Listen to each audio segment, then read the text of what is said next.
Race number 5, or is it 6 here for the first season of 2021 at the ISCA ButtKicker Cup Series. We're here today for the NAPA 200 at Worldwide Technology Raceway, also known as Gateway Motorsports Park. And good gravy, is this ever a track that we didn't expect to see here on the schedule. Gateway is it's a pretty difficult oval, and one that the Cup cars certainly are not used to. Well, usually we see trucks running around this place. Not tonight. We're throwing the Cup cars around this one. My name is Ola Rimple. I got Al Kozlowski joining me in the booth tonight. Al, no doubt we are in for one entertaining show tonight.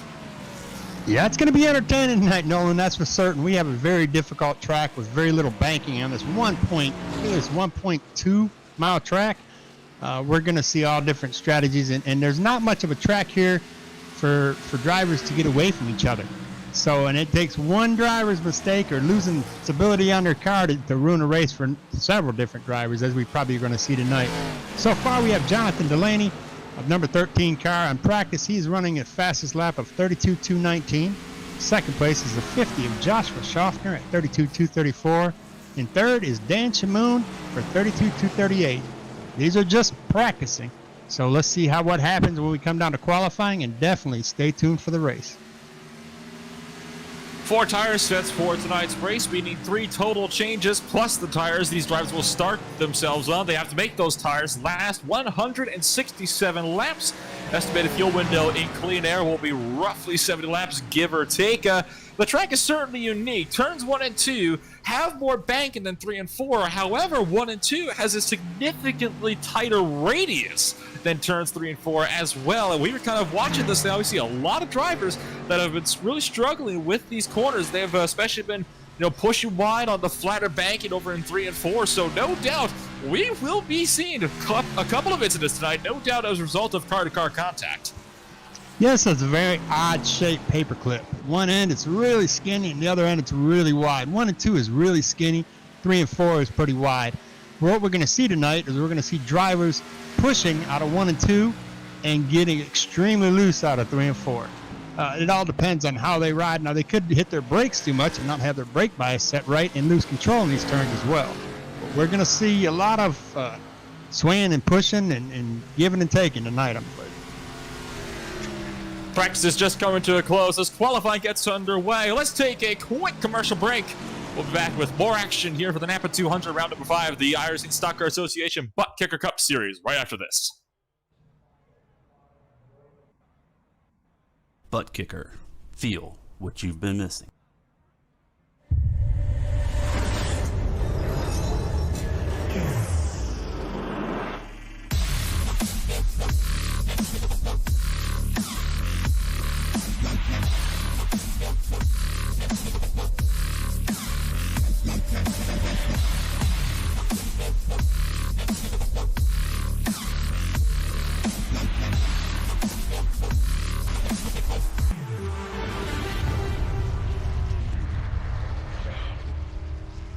Get yours today at thebuttkicker.com and be sure to use our 20% discount promo code ISCA20. Cardiology, I don't have a heart. Pulmonary doctor, no cigar. I can't diagnose a simple cold or flu, but if your engine's got a cough, I know what to do. Give it 6 of these and wash it down with this. A new air filter ought to help it catch its breath. Napa know-how. Napa know-how.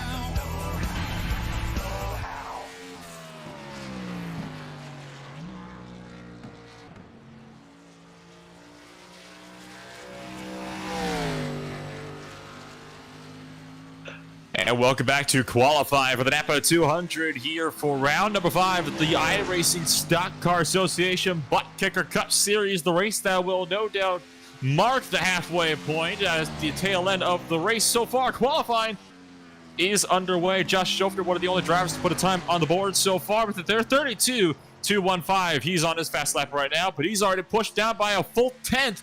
Dan Shamoon to the top with the 1.15.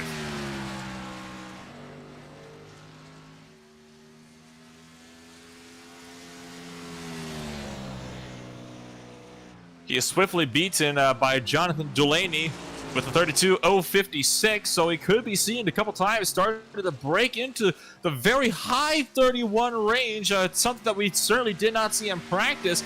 You never know, though. I mean, that qualifying lap out, that is almost 2/10 faster than as fast as practice lap was. Yeah, we're racing at night. Some of that qualifying, or some of the practice, I should say, it was like dusk. It was getting dark, and those guys were running faster. Track temps tonight. Let's check and see what those are for us.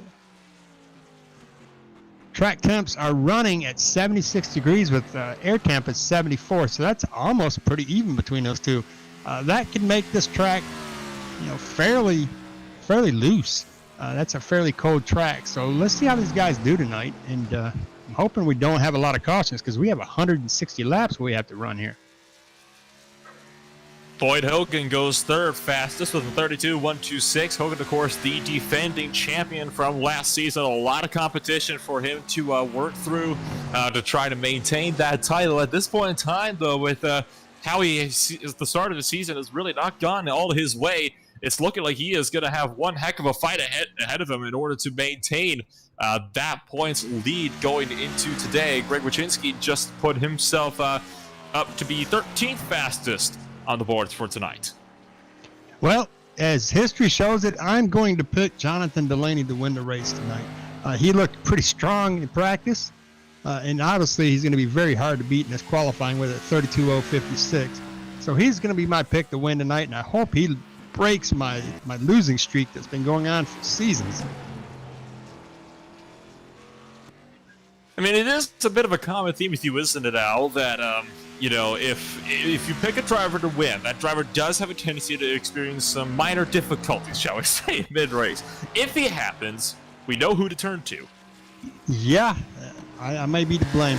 Let's give a quick shout-out. I want to give a quick shout-out to Boyd Hogan's grandma and grandpa that are probably watching tonight, as their grandson's sitting in third right now. They're going to start the field. Looks like he's going to start in the inside second row. If anybody would like to have a shout-out, just send us a message on the ISCA, wherever you're watching it at, and we'll be glad to give you a shout out next week.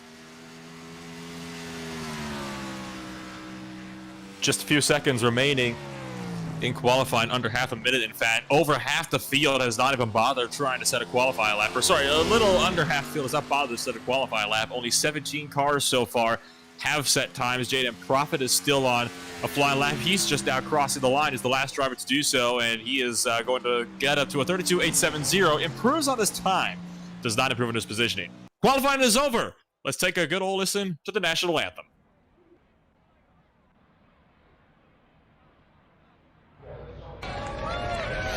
Oh, say, can you see by the dawn's early light what so proudly we hailed at the twilight's last gleaming, whose broad stripes and bright stars through the perilous fight o'er the ramparts we watched were so gallantly streaming, and the rocket's red glare, the bombs bursting in air, gave proof through the night that our flag was still there.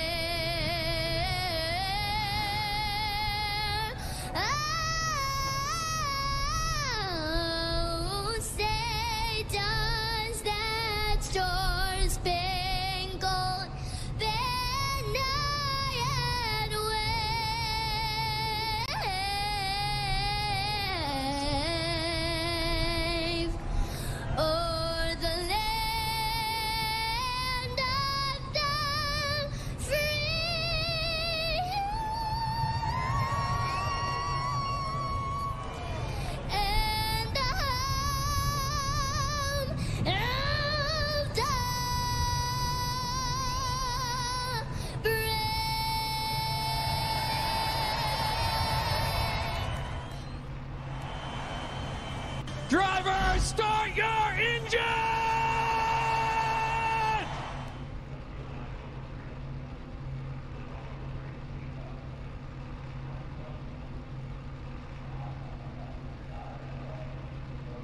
Well, the Grand Marshal has given the orders for the drivers to rev up those engines, so let's take a good old look down through the starting grid for today's race. Jonathan Delaney sits on the pole with a 32.056. Dan Shamoon starts beside him on the front row. Boyd Hogan rounds it off at third place. Christopher Hill starts in fourth. Clayton Hoffman rounds the top 5 on row number 3 on the inside row. Kyle Labrie sits in the 6th position. Brian Johnson in 7th. John Mullins in 8th. Tanner Love and Chad Sullivan round out the top 10. Continuing onwards, Joshua Schofner is in 11th. Brooks Durden sits in 12th. AJ Russell 13th. Greg Wyszynski in 14th. Craig Johnson in 15th. Jada Profit in the 16th position. Kenny Powell, the last of the drivers to set a qualifying lap, in 17th. Jeffrey Souza in 18th. David Gervais, Wayne Grossi rounding out the top 20. 7 more drivers to go, and those drivers are Chris Johnson, Clifton Cockrell, Will Barlow, Jeremy Garrison, Cecil Keith, and Paul Olson. So 26 car field tonight, getting set to go racing here tonight. And well, we're just waiting for the pace car to lead them out on their one and only pace lap here, Al. Yeah, get ready. This is going to be exciting. I don't know how this is going to go on with the outside line. I know the inside line is kind of the preferred line for a lot of the drivers because they can get a better, I guess, a better grip on the track here. That outside line, the wall comes extremely fast. So I can see a lot of these drivers trying to get to the inside, but they got to at some point drift to the outside to make it the right angle to make these turns. So let's watch and see how this first lap unfolds.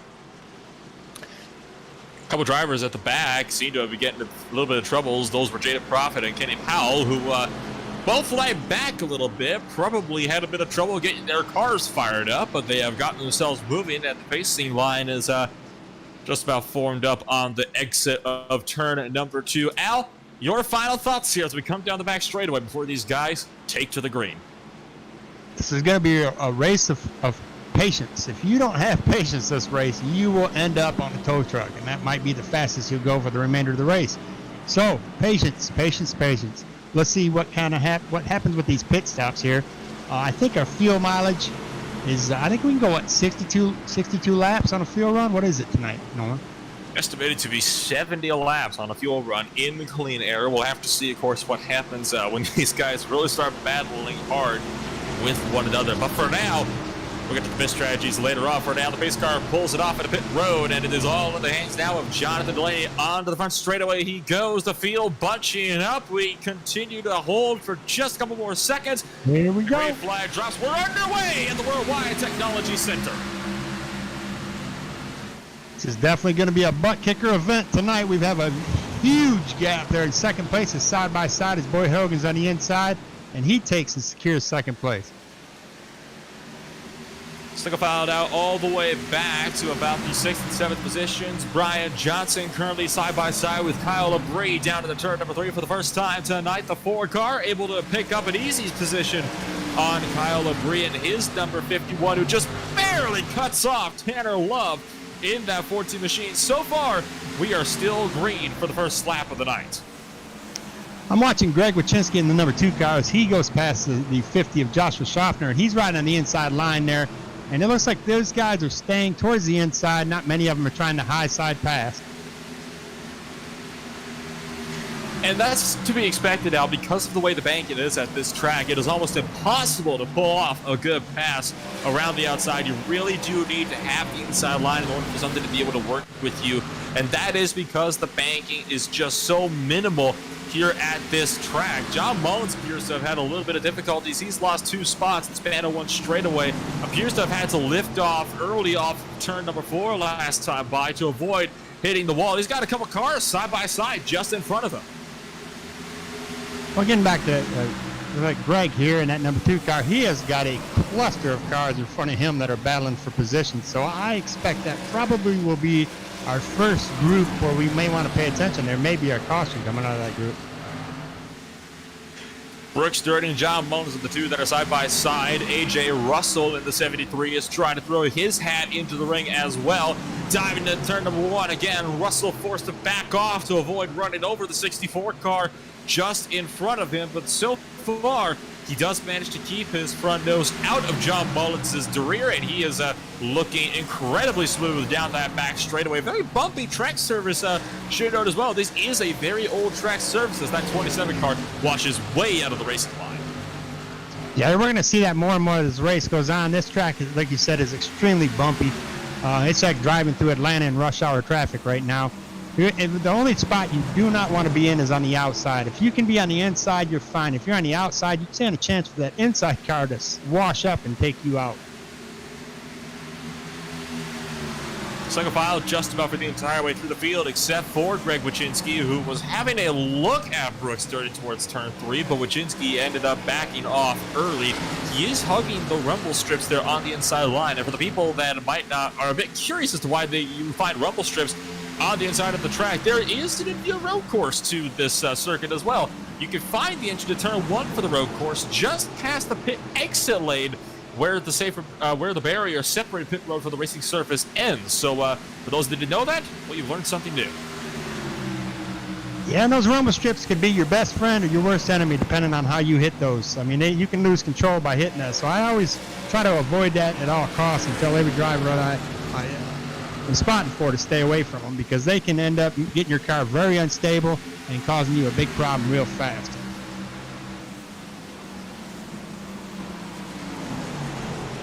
Up front, Chad Sullivan is duking it out with Kyle Labrie for the 8th position on the racing surface. The 51 car trying to keep that 21 machine behind him. 2 Mustangs with 1 Chevrolet of John Mullins waiting just in the wings. Labrie gets a little bit wide, though, on the entry. That allows Chad Sullivan to close up just a little bit more on the entry, but Kyle Labrie is able to get a pretty decent run going off the corner. That might be able to hold Sullivan at bay in the short blast down to turn number 1. Meantime, in the front, Jonathan Laney has got a almost comfortable 1-second gap between him and second place Boyd Hogan. Not fun, and again, following back there, number 30 is Christopher Hill, and he is again almost a full second behind Boyd Hogan. So these guys have got a pretty comfortable gap between them, and maybe this is by, intention. Maybe they're just trying to set a pace between each other in case one of them loses control. They're not going to be right on top of them and get caught up in. It is a very, very fine line at this track between having your car underneath you and having your car running over somebody else and having their car underneath you instead. This really is an intermediate track that races like a short track. You really have to be careful with the braking points. I mean, if there's ever a track where you could say it's not a short track, but it drives like one, Gateway would be the absolute perfect example for you. Well, you're also going to see here, probably, I'm guessing, the next 5 or 6 laps, we'll be able to go in car with maybe our race leaders, and we'll be able to hear them shifting back down into 3rd gear in these turns. They'll be in 4th gear on this front stretch. During the turns, they will downshift into 3rd gear to try to get more stability on it and using less brake. They're trying to save the brake and save that tire. This right rear tire takes a lot of abuse at this track, and that right rear is grip off. So if you abuse that tire, you will lose grip off the turn, and it could cost you.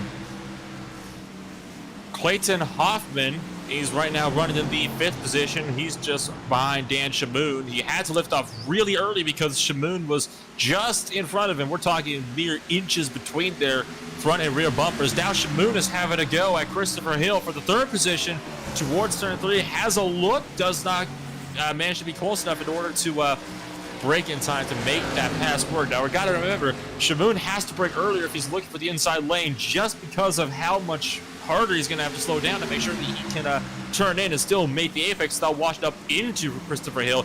Much easier in turn 1, though, as the banking is greater, so he doesn't have to brake quite as much. He is going to sweep past and put Christopher Hill down to 4th, but not for long, because Christopher Hill is actually finding the outside line. He's got to run here down the back straightaway. Yeah, let's go in-car camera with the 92 car of Clayton Hoffman. I was just noticing as I spoke earlier about the downshifting. So let's take a ride with Clayton Hoffman, who is already started his downshifting adventure. We ride on board down. In this corner, you'll notice they're here a downshift. There went the Right there. RPMs went up and he downshifted. So as he comes off of this, you see the RPMs rising and his shifts. So he is already starting to use his downshifting techniques to try to save his tires as he goes past Christopher Hill.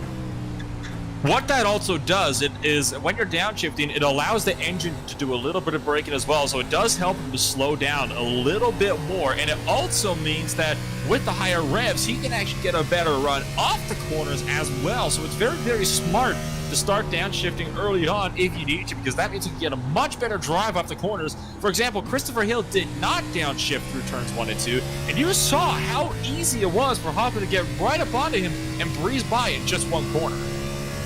They're just using that downshift technique just enough, maybe even a second or two as they exit that corner. They're back into fourth gear. They just need to get enough momentum to come off that corner to not lose traction on the rear end. Battles are still taking place all over the racing surface. Let's take a look further back in the field, further back than we have all race so far. Jaden Profit just had to lift off the throttle big time to avoid hitting the wall. And he's got Chauffeur now on his inside and trying to make a position down to turn number 1. You got Kenny Powell waiting in the wings just behind. Powell's washing wide, nearly cleans out Profit in the process. Yeah, you've got it. Like I said, patience, patience, patience. If you do not pick the passing points properly here, you will cause somebody to wreck when you wreck yourself. And these drivers, there's no brake lights on these cars, so when they're coming in these turns in front of you, they're going to brake. You might want to expect that. Otherwise, you're going to plow right into them. And you might ruin your race and theirs. As you're watching, we're riding along with Kenny Powell right now as he is trying to do what he can because he knows David Gervais behind him in that number 5 car, but the 24 is doing everything he can. He wants around Jaden Profit. This is really a good scrap these guys are having amongst themselves here. It does go to show that in this series, you can really have battles going up right at the front of the field. You can also have them happening all the way down right to the back. And that is what I love about this series, the fact that it is so incredibly competitive. Kenny Powell tries to get the over-under on Jaden Profit as he kind of swept across Powell's front bumper, but was just not close enough. Powell was to be able to get the power down properly to make that spot where, but look at this. Powell chases him up the track into turn number 1. Yeah, he's on the inside now, and it's probably going to see Jaden Profit's going to lift a little bit and give him that because he's not going to have the turning radius on his turns as he lets Kenny Powell by. But meanwhile, in the back or the front of this pack, we have Jonathan Delaney in that 13 machine has pulled away to a second, almost 2-second gap between second place Boyd Hogan. Jonathan Delaney really has been, one of the guys that we've been keeping an eye on ever since the start of the season. He has been consistently fast all year round. There was a reason why going into the last race that we had just over at Texas Motor Speedway, he was ahead of the points, of a very tight points battle, should add as well. And that points battle is only going to begin to heat up as we start to get into crunch time of the season, so to speak, with this race taking off the first half of the season. Battle for 8th is on. We're about to go 3 wide in turn 1. We are 3 wide in the turn 1. Contact is made. Chad Sullivan pushes Tanner Love wide, but Love still manages to keep the spot held. He's now side by side with AJ Russell. Yeah, you cannot do 3 wide here, guys. Calm it down a little bit. Tanner Love is going to relinquish some spots here because he probably has to regroup. He had a Code Brown moment not too long ago. Oh, yeah, no kidding. I mean, that happened when Tanner Love ended up losing a lot of momentum on the outside line because, again, he carried a bit too much speed through the exit portion, had to lift off. That is what put these guys 3 wide in the first place going down to the turn number 1. And like you said, Al, 3 wide just does not work here. It is so difficult to pass somebody here, let alone go for a twofer in the same corner. Love is right off the bat now, John Mullins, but he has decided to be patient and let that car cool off a little bit. Yeah, if you're smart and wise, like let's talk about a minute about the leader, Jonathan Delaney pulling away from Boyd Hogan. That's maybe a 2-second gap between them, but if Jonathan is not taking care of his tires properly, he could use them up, and what that's going to do is give Boyd Hogan the opportunity to catch him and pass him fairly easy. As you watch some of these drivers, they're aggressively trying to pass people. This is not a track where you can aggressively dive into a corner and expect to make it. If you dive into a corner, you're going to take yourself out and another driver. It's been a bit of a theme with Jonathan Delaney, it seems. He definitely seems like he wants to, just go right in the early runs of these races. And that means that when the pit window rolls around, he does have himself a pretty significant buffer to work with the rest of the field. But it really does hurt him in the long run because it means he just can't push his car as hard when it really matters, in the crunch time point of the race, when we're in the last 20, 30 laps, what have you. I'm watching Tanner Love right here. He got loose coming out of turn 4 just a second ago in the last lap here, and I expect that his car is ill handling. He's got 22 laps on it. He probably abused the first 20 laps of those tires, and now he's paying for it. He won't be pitting again for roughly about 30, 40 laps. So he's got to preserve those tires and take it patiently. He's run the midline, and he's trying to get past Greg Wyszynski, who just got past him a minute ago here. Yeah, Tanner Love is a driver that really does like to fight hard for the positions, and he is certainly trying to fight hard right now to try to hang on to what he can. Wyszynski washes a little bit wide at 3 and 4, then cuts down across Tanner Love on the exit of the corner. Love can't get throttled down as Wyszynski does a fantastic job of diamonding off that corner. Now Love is under fire from Jeffrey Souza just behind him. We get back towards the front of the field. We got Brian Johnson in that 4 machine. He's pecking on the back door of Christopher Hill in that 11 machine. Brian Johnson wants to get up there in the top 5.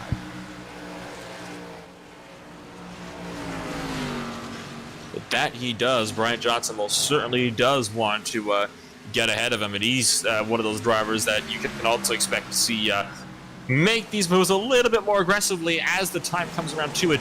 One thing we are starting to notice here, Al, is already you'll be seeing drivers starting to wash a little bit wider in these corners more consistently and kind of aim for a more middle groove.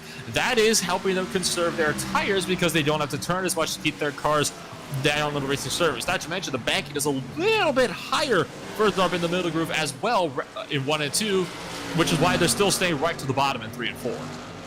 And we have 2nd, 3rd, 4th. They're all got a tight battle right now as they've just put somebody a lap down. Who is that, the lap car they just put down? That would be Jeremy Garrison in the 12 car. He looks like he's struggling tonight. He is struggling. Yeah, lap traffic already a factor, and we're only 26 laps into this one. Like you said, 2nd, 3rd, and 4th, all under a blanket. That is Boyd Hogan, Dan Shamoon, and Clayton Hoffman, all kind of sitting on their lonesome. Once again, shout out to Boyd Hogan's grandparents watching on the stream tonight as their grandson continues to try to work himself up to maintain that 2nd podium position. Yeah, he will maintain it. He will be back up there. If he loses it, he'll get it back. I mean, unless something drastic happens. Lap cars are going to come into effect here because these lap cars are they're not going to be so generous of just pulling over, because if they pull on the high side, especially in a turn, they stand a chance to hit that wall, and they're not going to take themselves out just to be courteous and give somebody a position to put them a lap down. That does bring up a very excellent point here. If you're really not within where the racing groove is, it is incredibly likely that you are going to find yourself up in a wall just because of how this track drives. It's a lot like Atlanta in many respects. This is not a multi-groove racetrack. You really have that one line where you can make these passes work, where you can keep your speed up. If you can't maintain that line, it is not going to happen. I want to point out as well, the gap to Jonathan Delaney has closed a little bit. Remember, it used to be just over 2 seconds. It's 1.85 seconds now.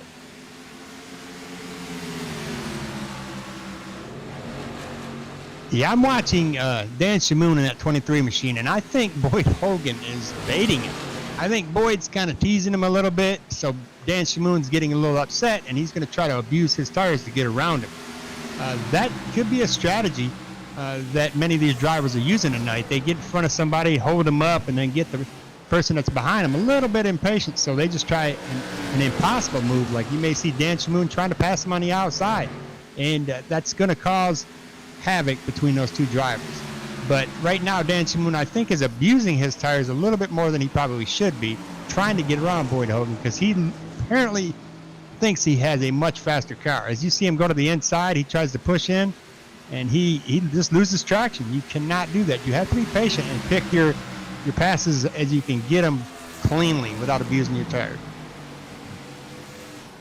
30 laps down, 130 to go this time by. We are still running green. So far, no struggles yet. The only things we've really noticed is one three-wide incident that had a little bit of contact, and then, of course, don't forget, we've seen a couple drivers started to snap a little bit loose off a turn forward, but so far, all have managed to recover without losing too much ground in the other drivers that they're trying to do battle with. So the field really is split up just about the entire way around the racetrack. If you look back to where the first car a lap down is, who's just trying to cling on to the back end of another lead battle, it's about 26 seconds. So we are around the entire racetrack at this point.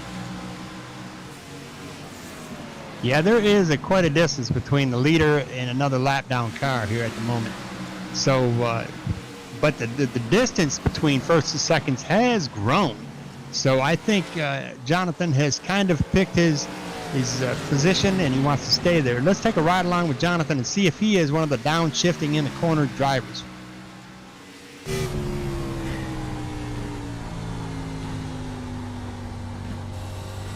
We can watch his RPMs, and you'll notice if he's downshifting, by the RPMs will increase in a corner.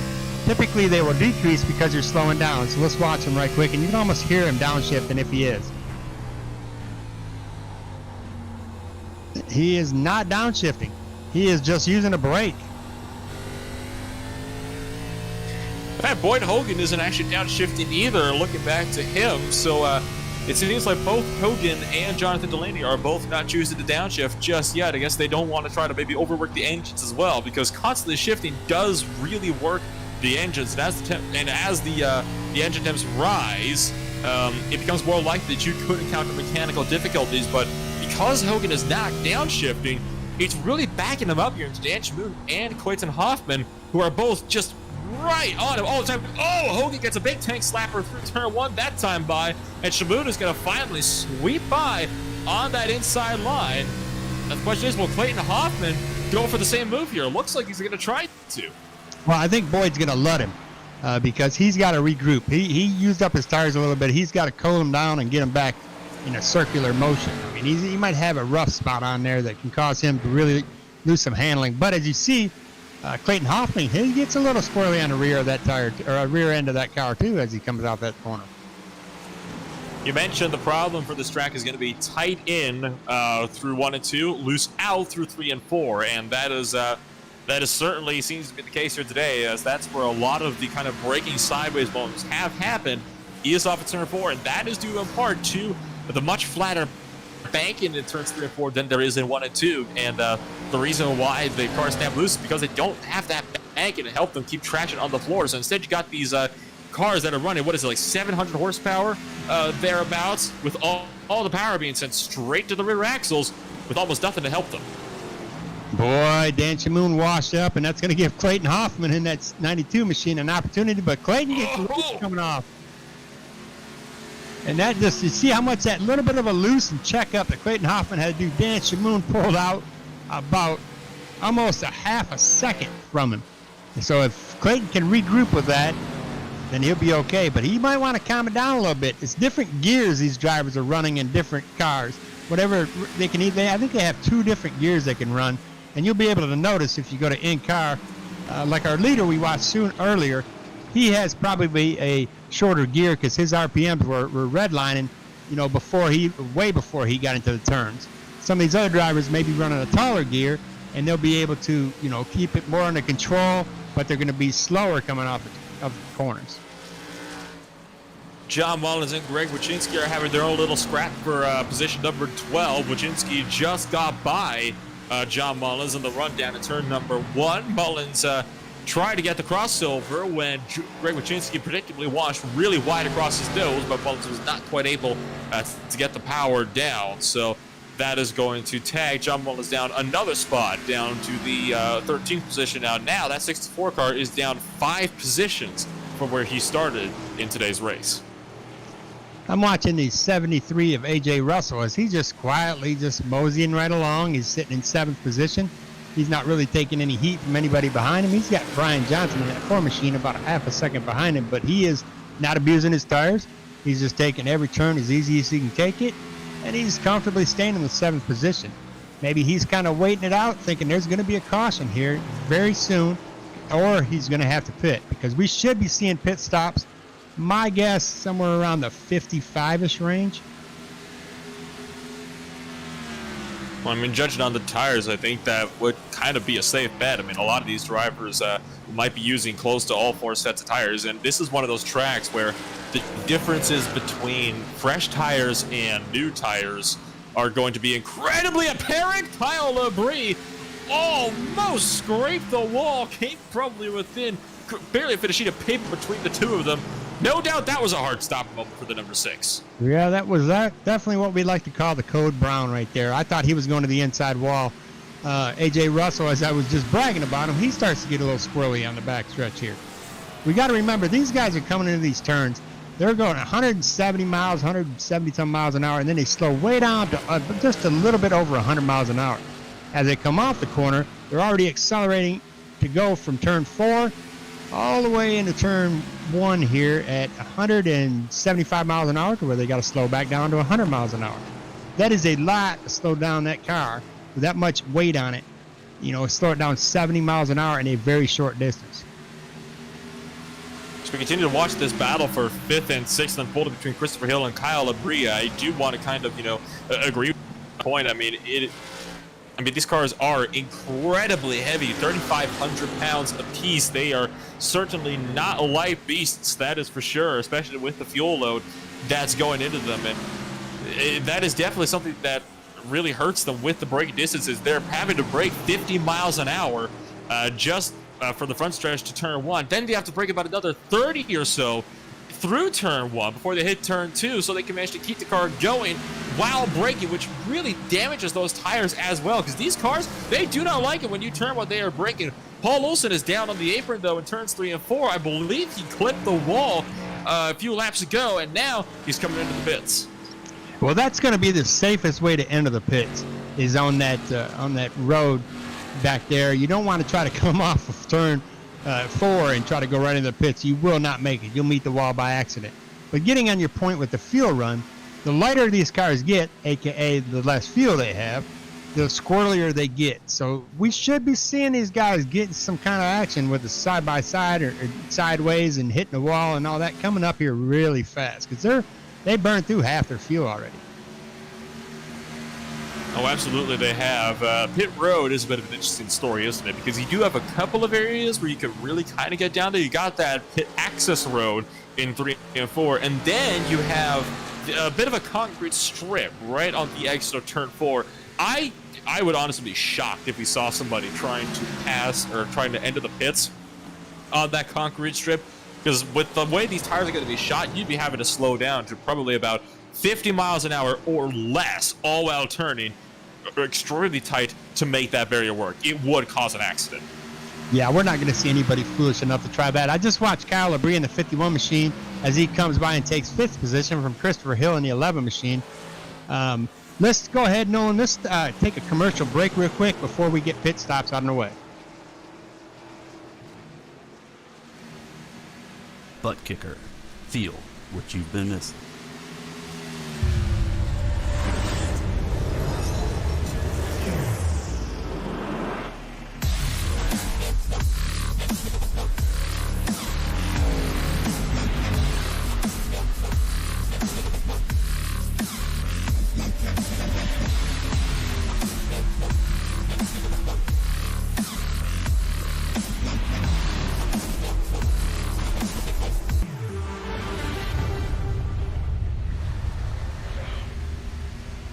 Get yours today at TheButtKicker.com, and be sure to use our 20% discount promo code ISCA. Problems for Will Barlow in the 15 machine. He has just had a massive incident on the back straightaway that did not result in a caution. Tagged the outside wall, slid all the way down, and body slammed the inside wall hard, and to tow the car back to the pits. His night is going to be all but done. And this was in the middle of the backstretch that he tagged the wall, keep in mind. I think that was just a lapse in concentration, Al. It very well could be. We noticed earlier, before we took our commercial break, Paul Olsen took his car to the garage, and I think it's being loaded on the hauler as we speak. In the front of this field, Nolan, we have Dan Shimoon is closing that gap between the leader, Jonathan Delaney. It's now down to less than a second. John Mullins is making his first pit stop of the night. He's currently in in his box, just has the car up on the jacks to get right side tires. So gonna switch it over, get left sides down. So all four, not surprisingly for John Mullins, it does seem as though pit stop window is beginning to open up. He is just now on the exit of pit road. So this is going to be quite the interesting run here for so many of these drivers to see how they're going to sort themselves out. It's about a 40-second total for the pit lane delta. Yeah, you're watching, as I just said, the gap between first and second is because Jonathan Delaney is battling with the lap cars, who are not just going to pull over and let him pass. They don't want to go down a lap here, because going down a lap here is very hard to get it back unless we do have a caution. And, of course, they don't want to get off the low line. So that gave Dan Shamoon an opportunity to get up there within a second of the leader, Jonathan Delaney.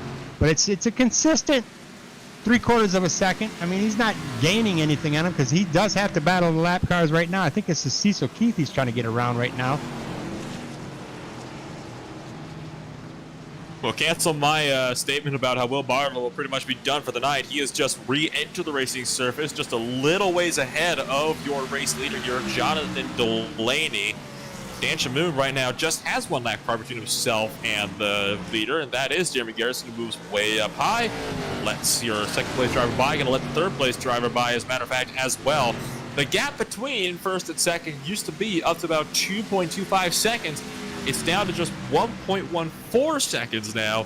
So Jonathan Delaney, I think we've hit the nail on the head. He burned up his stuff at the early run, and it is starting to cost him. Yep. Now, Christopher Hill took his car to the garage as well and called it an early night. I don't know what happened there.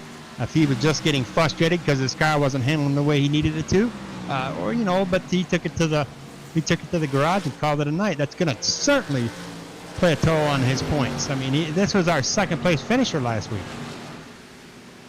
Oh, you know what just happened?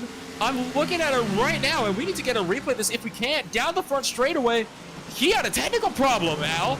Throttle stuck wide open into turn number 1 and slammed head on into the barriers. We definitely need to get a replay of that if we can, because that is a hardware failure for Christopher Hill. Yeah, that now put 18 cars on a lead lap. We have Cecil Keith, Craig Johnson, Wayne Grossi, John Mullins, and Christopher Hill all a lap down. We do have John Mullins. The reason he's a lap down is because he pitted. He's on 4-lap fresh tires. Will Barlow, they came back out. He's got 4 laps on his tires. So let's take a watch and let's see how John Mullins walks through the field now that he's got these new tires on there. And you had just seen the replay just a couple seconds ago of how Christopher Hill had his night go out in a blaze of glory. Definitely one of the most unusual incidents we've seen all race long, but you could tell that car was not going to turn. It was stuck wide open. I honestly think his wheel cut out for him, and he just all that forward to try to make sure he didn't take anybody else out of the race. Good job on him for doing that, but that is going to heavily cost me. You always hate to see it when a driver's race ends because of something that is completely out of their control like that. Yeah, there's net code. There's all kinds of your internet can cut out on you. That's the risk you take with this online racing. But this is not going to affect Chris that bad. He's still going to come back and he's still going to race his competitive championship way next week. I'm pretty certain of that. The battle for the lead could be on here in just a little while, as Jonathan Delaney has now dropped another half a second back to the race leaders. Dan Shamoon just almost 0.6 of a second behind, and Clayton Hoffman just 1/4 of a second behind Shamoon. Ray Wachinski has come down to pit road as well. Yeah, it looks. John was clipped the wall there. See, these drivers are not letting them. The lap cars are not letting them in the inside. They're going to stay to the inside. And they're forcing these these leaders to pass them on the high side, which gets their car completely out of stability here. So we could be seeing the first lead change of the night coming up here in just a few moments. Shamoon has now closed the gap again. Another 2 tenths closed on just this lap alone. Oh, but Shamoon pushes too wide into turn 1. That allows Hoffman to really close in the gap. However, Shamoon gets a much better run down the back straightaway. The gap is now under 0.2 of a second. Sooner or later, he has got to start thinking about how he wants to pass Jonathan Delaney, because if he stays behind him much longer, he is going to start being held up by that number 13 machine. Well, if he stays back there and tries to do something selfishly crazy, Clayton Hoffman is sitting in third position, eagerly waiting to pounce on his mistake. But it's either washing up. The leaders are trying to stay low. They're trying, but their cars are just pushing up. They can't keep the car low. And then obviously Jonathan Delaney right now should probably just relinquish first place and try to preserve his tires, because I'm sure he's going to try to do a longer run than some of the other drivers, so he has, a better chance of a caution coming out. I think that's what a lot of these drivers are trying to do right now, but they're also trying to set themselves up so that they're going to be in a good position for if that caution does come out. Kenny Powell is just leaving the pit road himself, so we're going to have to just wait and see how this is going to play out. I mean, Shamoon is still right on that back bumper of Jonathan Delaney. If Delaney makes another mistake like he did a couple laps ago and clips that wall again, he is going to lose the lead because of it. He does have damage on the right front, and now he's got 2 lap cars just in front of him that are going to touch. David Gervais starts to slide right in front of the Mercedes. Caution's out. He hit one of them. He hit both the leaders, first and second. That lap car had hit first and second. That's amazingly crazy. That's why I told you, your race could be ended by the fault of somebody else. We had a car that had fresh tires coming out, and I don't know what they were battling for. Who was that battling together? Was that Kenny Powell and another driver? Oh my gosh, not the way we wanted the battle for the race lead to end. Delaney still holds on to the race lead through all of that. Should note, Kenny Powell, I believe, got the lucky dog free pass. Delaney, there was a lot of damage on that car now, especially on the right rear. Shamoon's got quite a bit to, I believe, his front end, because he slammed into that car that was sliding. Clayton Hoffman, meanwhile, made it through completely clean, impressively enough. So now we just got to see who's going to come out on top of this. All the lap cars are going to have to wait 1 lap before they can go out again. See, if we watch that replay, it kind of looks like Kenny Powell in that 24 machine on fresh tires was trying to get around David Gervais, who was on 58 lap tires, and David checked up, and Kenny Powell wasn't expecting it and just caught the left rear corner of his car. You can see the front right corner of Kenny Powell's car lift up a little bit there, and that's what caused him to spin out.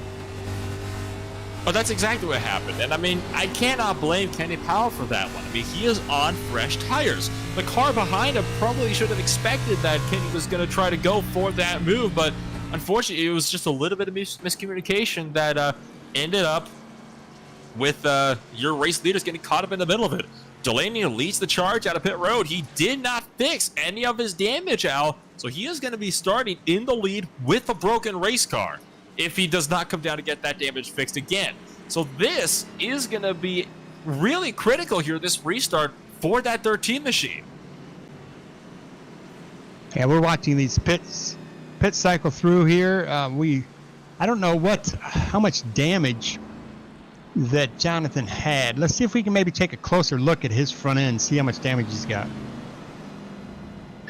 What this has also done is, since this happened in the middle of a pit stop cycle, it has trapped 15th on back to about the 20th place driver, 1 lap down. All those guys were on the lead lap before they went down a pit, and now they're stuck a lap down, and there is nothing they can do about it, which is even worse for a lot of these drivers here. So now, all of a sudden, you got a lot of these drivers that are now going to be staying out with damage, trying to see if they can maybe kind of get themselves sorted, because they've already taken their pit stops, but instead of starting up front, they're just trying to get a lap back. Yeah, there is some extensive driver's side front damage on Jonathan Delaney. I don't know how much that's critically going to play into his ability to drive this, but let's see what happens here. I think Dan Shamoon got a bit of that too, didn't he? Oh yeah, he's the one that hit that sideways car. Don't remember who that was. I think it was David Gervais, but he is the one that actually collided with David Gervais, because Gervais slid right across. You can see the damage on Gervais' back end as he's in the pits getting it fixed up, where Shamoon ran him over.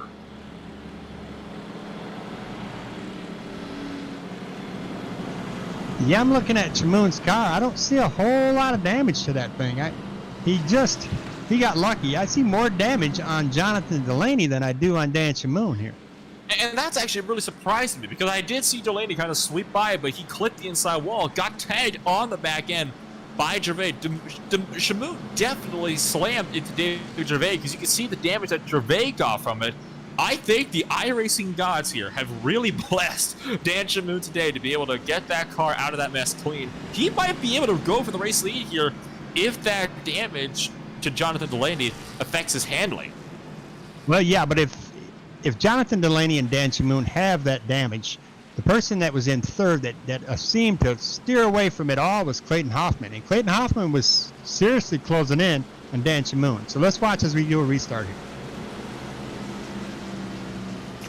Down the back straightaway, the official iRacing 4 Mustang pace car leading to the background for the final time. We are going to be 98 laps to go when we take the green flag. So, yes, 98 laps left to go when we take the green flag. First caution of the night. You're watching the NAPA 200 for the iRacing Stock Car Association ButtKicker Cup Series, and will be the conclusion to the first half of the first season of 2021. Pace car pulls off. Once again, into the hands of that number 13 car, who will no doubt be heard on this restart. He's on the loud pedal. We're off and away. Big checkup on the inside line, but still green nonetheless. We'll watch Clayton Hoffman as he tries to pressure Dan Chamoon on the inside to make him go high and make a mistake. And he does. He gets a little squirrely as Boyd Hogan is riding right on the coattails of Clayton Hoffman. Delaney surprisingly gets a massive jump already, 3/4 of a second by the time they hit turn number 3. And that is no doubt because of Delaney's little bit of damage. But oh my goodness me, Delaney with a massive bite of oversteer through the middle of the corner caused it to lose 1/4 of a second right there alone. So Delaney's car could potentially be hurting a little bit more than he thought. He's just got to hope that it's only cold tires. Well, we've got Boyd Hogan who wants to get up there. He said, half this race I ran behind you guys, and now I want to get back up into the lead of this thing. So he's not going to sit back here too much longer. But the best thing that our leader could see is these 3 cars behind him battling for a position, because that's going to, like he did earlier in the race, it's going to give him the opportunity to get a 2-second gap as Clayton Hoffman goes to the inside of second place, and he's going to take it. Chamoon will probably, he's actually, hold on, Chamoon's trying to fight this one round the outside line as Hoffman has to back off a little bit more. Look at that, Dan Chamoon pulls him off around the outside of the racetrack, so that backs Clayton Hoffman up a little bit more into Boyd Hogan, who makes the look for the position on the inside, but he's not going to be close enough to make it work. So at this point, I think Hogan is just kind of harassing Hoffman's mirrors, just letting him know that he is right there and he will pounce at every little mistake. Oh, yeah. In the meantime, I don't know how much Dan Chamoon, if he's got a proper setup on that car, maybe his car runs that high side a little bit because he likes that middle groove right there. But it is getting a little squirrely coming off those corners. He's just, I bet you he is left, right. He's seesawing on that wheel trying to make it through these turns. Let's take an in-car ride with Dan Chamoon. You mentioned him really, really liking the middle groove, and I think the reason why he's like that is because this track really is kind of a scaled up version of Lucas Oil Raceway. You can run the bottom side, but it just isn't as fast as a middle line. Let's watch the steering wheel on Dan Chamoon here. As you see, he's just braking. Well, he's not really too bad, but let's watch how he comes off his corner. There's going to be a seesaw on that steering wheel. No, it's not too bad. So he's not used up those tires quite yet, but of course he's only has 7 laps on him. He's doing everything he can not to let Jonathan Delaney get that 2-second gap between him. And I think he's going to use his tires up and give Clayton Hoffman the opportunity to get around him. Hoffman's already been side by side with him ever since the back straightaway. Hoffman just now backed off and went single file with that number 23 machine. So Hoffman is certainly trying to go for these positions every which way he can. Hogan is getting a little bit checked up in the midst of all this as well. That backs up AJ Russell. It's about a 4-car blanket we got where you're second on back through the 5th position, and then you got everybody else in their own hornet's nest behind them. Well, the biggest move of the race so far seems to be tied for the Johnson brothers. We have, well, no, it's Chris Johnson in the 48 machine and Clifton Cockle in the 16 machine, who have both gained roughly about 10 positions since the start of this race.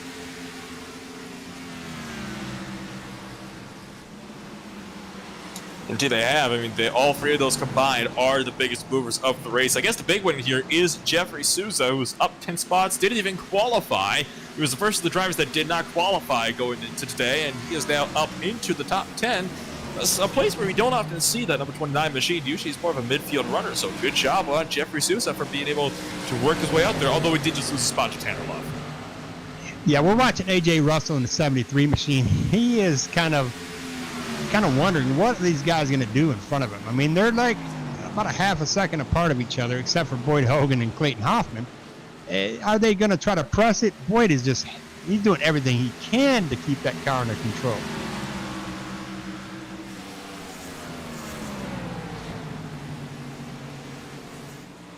It really is a question of when at this point. I mean, Jonathan Delaney has not been able to really extend the gap either, has he? I mean, he does have Dan Shamoon just about 0.45 of a second behind him, but Shamoon, crucially, is closing the gap. Jonathan Delaney, with that damage, I don't think is going to be able to get the same kind of gap that he did in the first stint of the race, and I'm willing to bet it's because of the right rear damage, because he got tagged just in the axle and the quarter panel.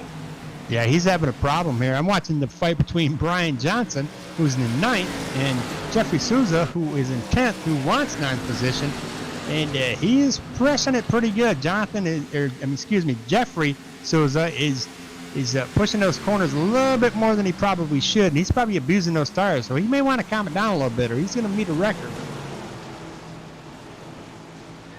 A couple drivers already have met the record once or twice today. Drivers that come to mind are Paul Olsen. Well, actually, Paul Olsen just got pulled off the track, didn't he? Christopher Hill is the big one that has met the record after his steering wheel in car, I guess, must have fallen off or something, and his throttle hung. So it's unfortunate, of course, for Hill, who's going to be really damaged from this at the points.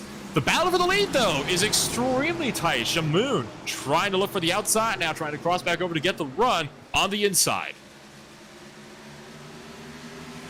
Yeah, Dan Shamoon's going to get him in this turn right here, and I think Jonathan is going to let him have it. Now, as Clayton Hoffman looks like he's going to ride right along with him and try to get second place and put Jonathan Delaney back there in third to battle with Boyd Hogan, as he is in the inside of him, and it's going to be a tight race here. Let's see if Jonathan backs up a little bit, and that's going to give the opportunity for Boyd Hogan to stick his nose in there and say, well, I may want to put you down in the fourth. Shamoon has already extended his lead out to about half a second and still climbing. Hoffman is still side by side with Jonathan Delaney. Hogan looks for the inside, makes a big lunge down the inside. Oh, contact with Delaney. What was that? He lost control. He almost took him out. That was very clumsy. Yeah, Jonathan Delaney didn't want to stay up there as he gets passed by A.J. Russell. He drops down from the lead to 5th. I don't know if he must have lost control, because that's just not Jonathan's driving style right there. Boyd Hogan admittedly did give a pretty big send, but he did, I believe that was a justified send. I think Delaney just lost judgment on where he was. That is kind of bent up the right rear now of Boyd Hogan. It's just ever so slightly, but the damage is there. I think at the moment, though, it's just cosmetic. He should be fine. Well, now we do know that Jonathan Delaney has more damage. As we're watching A.J. Russell, he's trying to get around Boyd Hogan, and he's doing everything he can to get into there.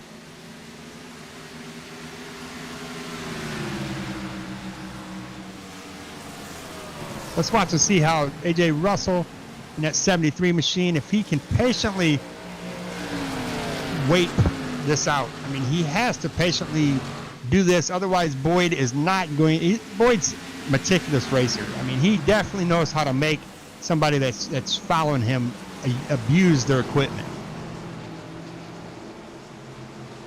And it does look like AJ is going to try to abuse his by trying to go high and then cut over, and that's definitely going to eat up your tires and make you lose control. But he might have him on the inside here if Boyd checks up, and Boyd does check up and lets him have third. But yeah, he lets him have it clean. So now we have Dan Shamoon in the 23 machine is 8/10 of a second in front of second place. Clayton Hoffman in the 92 machine.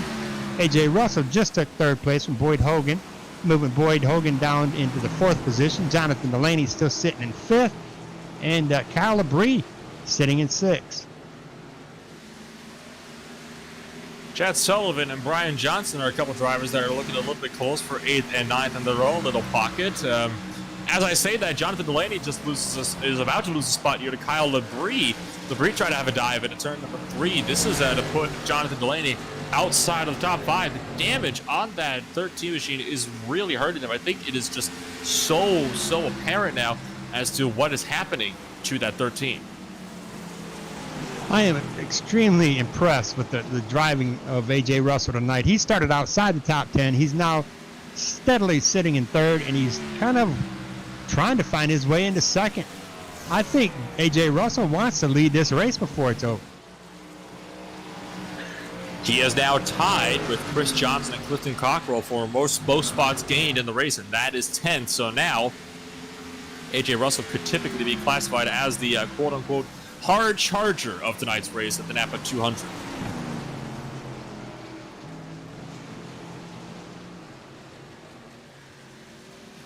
And I do think I'm hearing A.J. Russell doing that downshifting thing here. So that's a trick. He's got, what does he have, 20 laps on those tires? 29 laps? What do we got on those tires so far? 20 now, going on 21.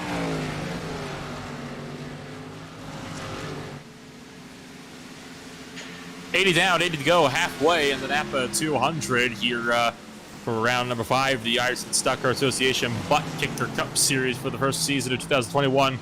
Why don't we take a quick break, and we'll be right back.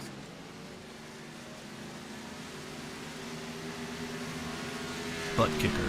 Feel what you've been missing.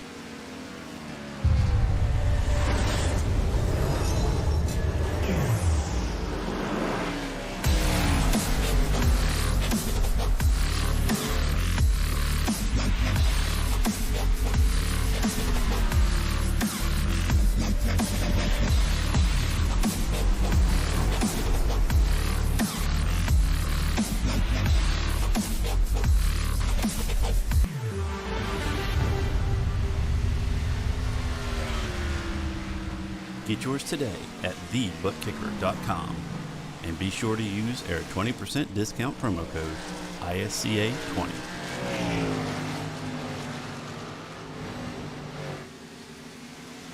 Well, welcome back, Nolan. We're getting this thing still underway here as I'm watching.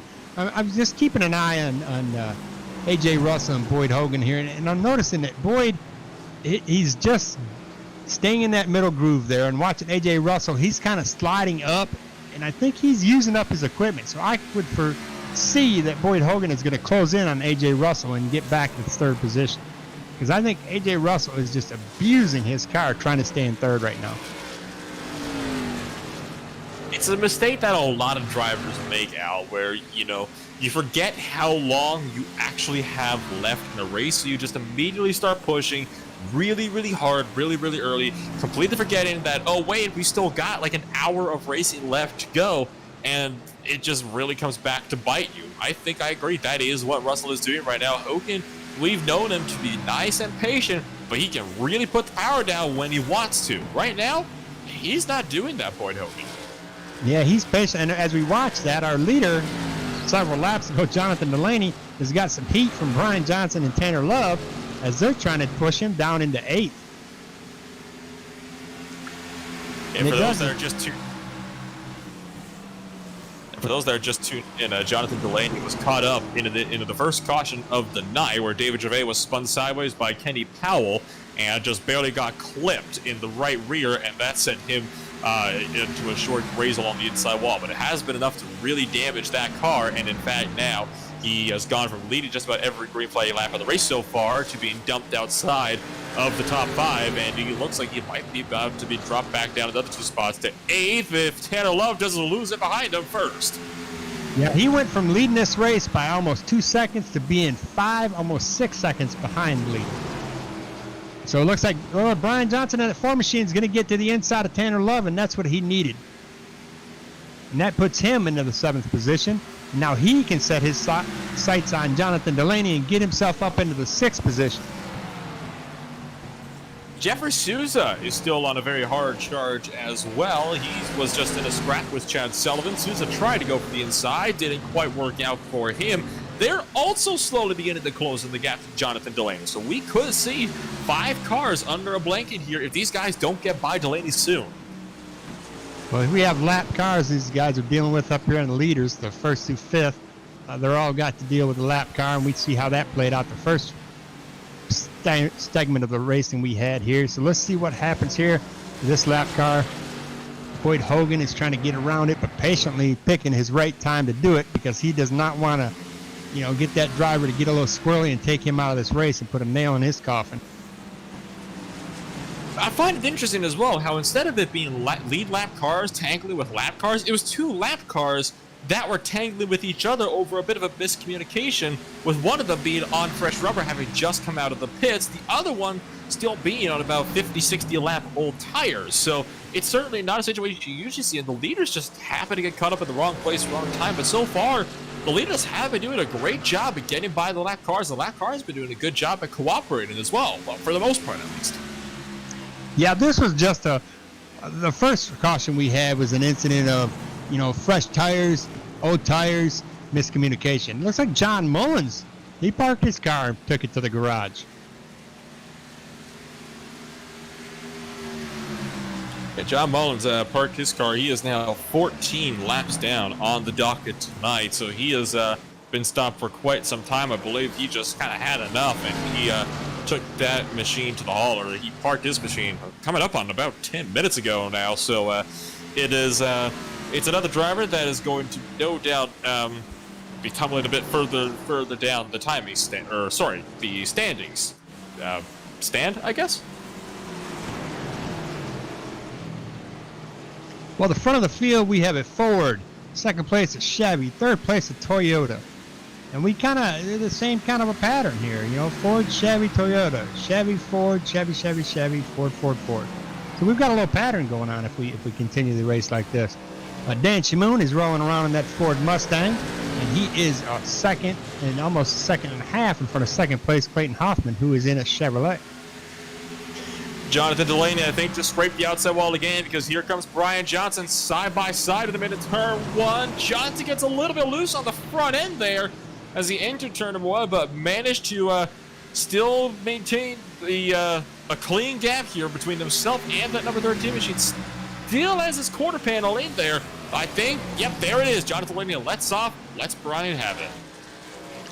He's going to choose, looks like he's going to try to do the crossover.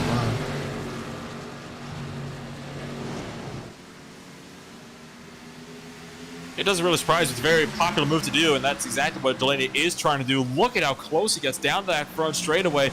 That forces Brian Johnson a little bit wide, and it does let Delaney right back through. This is starting to check all 3 of these drivers up, and it is backing them up into 9th and 10th, who are continuing to close in the gap. Brian Johnson finally gets clear, so does Tanner Love. Delaney just lifted up and let them have it. Yeah, I think he expected there was going to be a huge caution here coming up. If he did, he can get it back. He just has to be patient.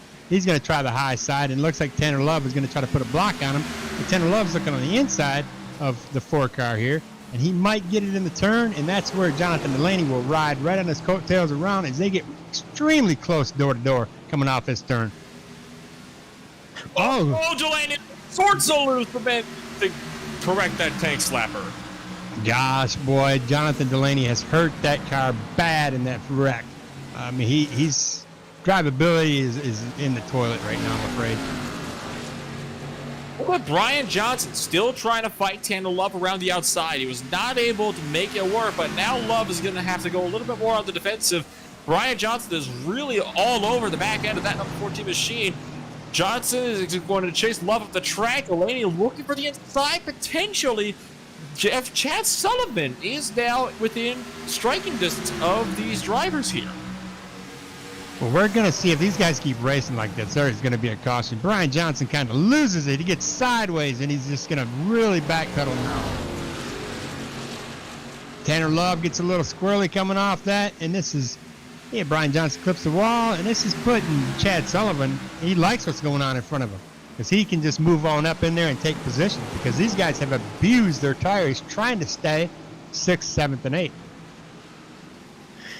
Yeah, Chad Sullivan is now just a quarter of a second away from Tanner Love. Quarter of a second away from Delaney. Delaney, meanwhile, is just about a 1/10 of a second away from Brian Johnson, who's getting a little bit loose just in front of him. So it's all 4 cars now under a blanket, and Jeffrey Souza is looking like he wants to maybe join the party here. But I think that's not a lap car in front of him. That's a lead lap car. Is that Kyle Labrie up there? No, it's Tanner Love. So yeah, this is a lap car they're going to have to fight with here. This is going to get interesting. Now, the last time we came up to lap traffic, they did end up making contact, the 2 of the lap cars. So hopefully with these guys battling as hard as they are, they'll be able to keep it steady. Tanner Love has broken clear of this battle. Now Brian Johnson is just being held with Jonathan Delaney, and no doubt Johnson will be getting frustrated by this because he just has to watch as Tanner Love continues to just extend the gap in front of him, and there's nothing he can do about it right now. Well, there's a lot that you can do about it if Tanner Love keeps drifting up high, and that might be the line he's thinking is the best thing for him to save his tires. But eventually, that's going to use up his right rear, and he's going to lose stability coming off his turn.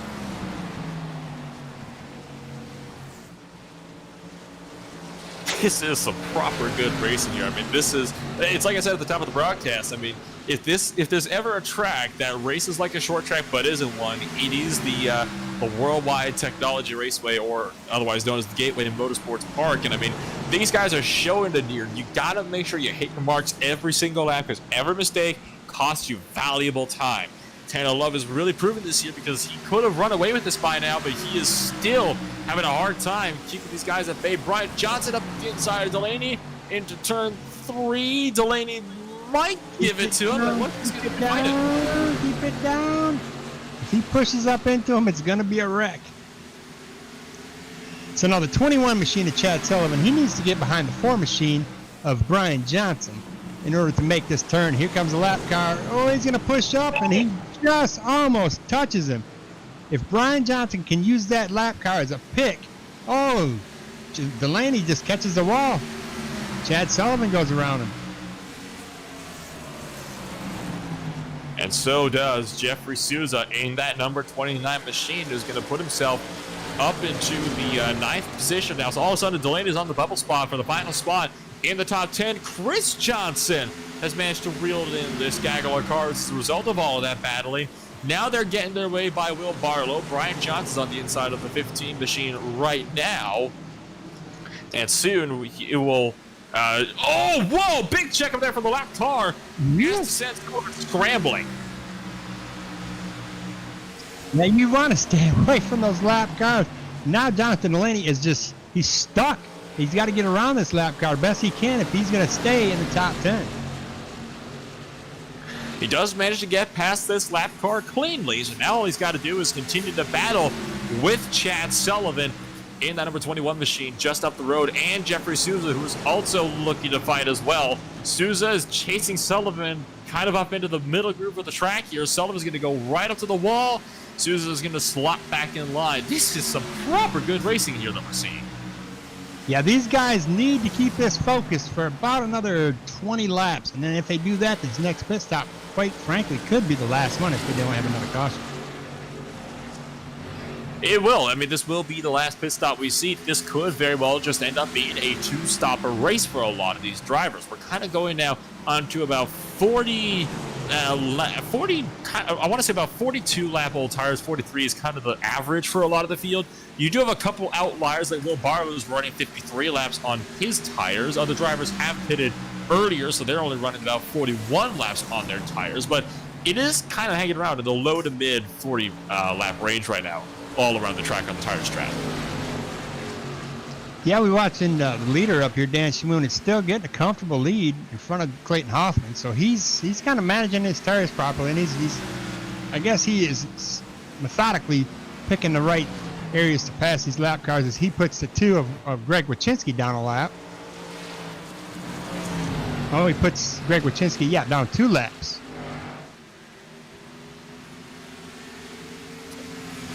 Man, oh man, this is This is really something, isn't it? I mean, this has just been a fantastic race that we have been seeing so far tonight. I mean, I would expect nothing better from the guys over here at the ISCA Association. They put on such a great show for us every single week, and it is such a privilege to be here.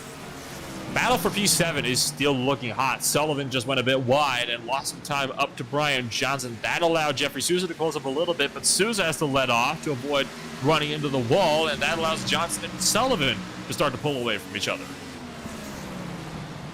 Yeah, the Johnson brothers, that's Brian Johnson and Chris Johnson. They're running really good today. I mean, they both are consistently knocking on the top 10 here, and it's good to see. Let's take a quick rundown through the order of the field while right before we get to this next pit stop window. Dan Shamoon still leads the race. Clay Hoffman about 1.5 seconds back from him now. AJ Russell rounds out the podium. Then you got Boyd Hogan, Kyle Labrita around at the top 5. Tanner Love is in 6th. Brian Johnson 7th.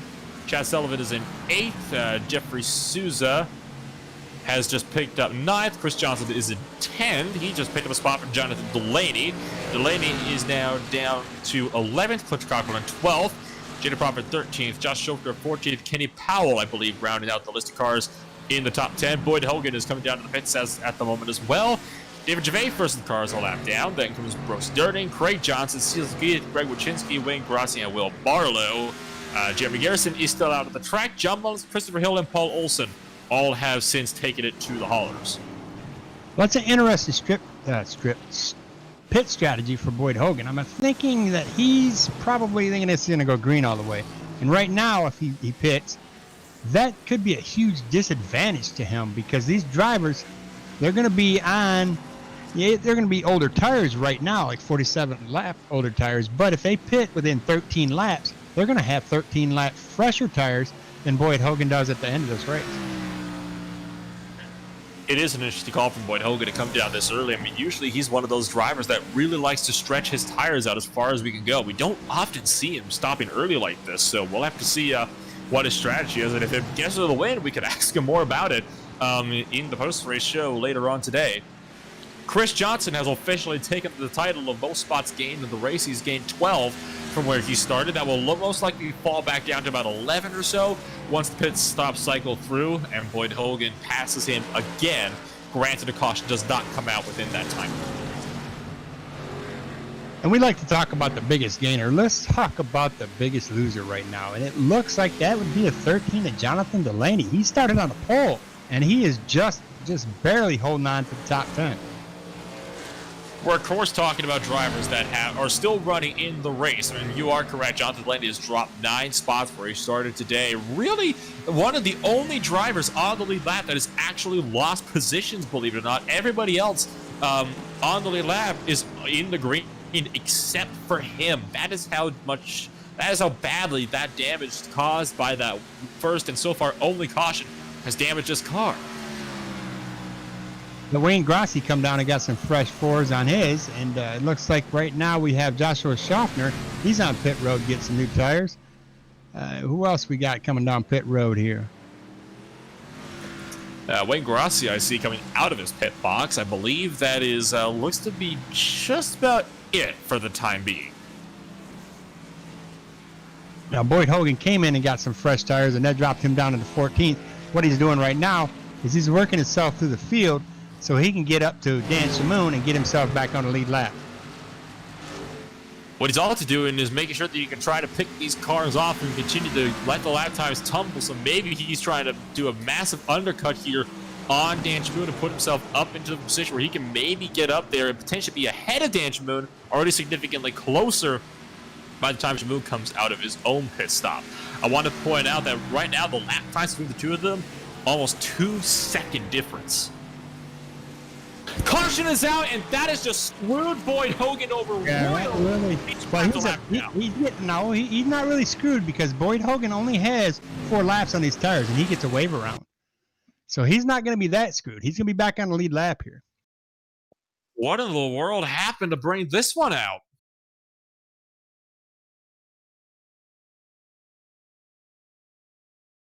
Well, it might have involved Jonathan Delaney because he's taking his car to the garage. That would be Just massively unfortunate for Delaney, who is starting the pole, and I think I got it. I do got it. It was Jonathan Delaney. You know what happened? He lapsed at concentration, hit the outside wall, slid down, slammed into the tire barriers that separate the main oval circuit from the infield road course, rebounded them back up at high rate speed into turn number 1, and almost cleaned out Clinton Cockrell. And that is what put us under caution for the second time today. Oh my gosh. Well, it's safe to almost say, and I don't want to jinx it, but we're going to see some new race winners tonight than our normal Boyd Hogan, Jonathan Delaney, Christopher Hill, James Mullins. We're going to see some new names up on the podium tonight.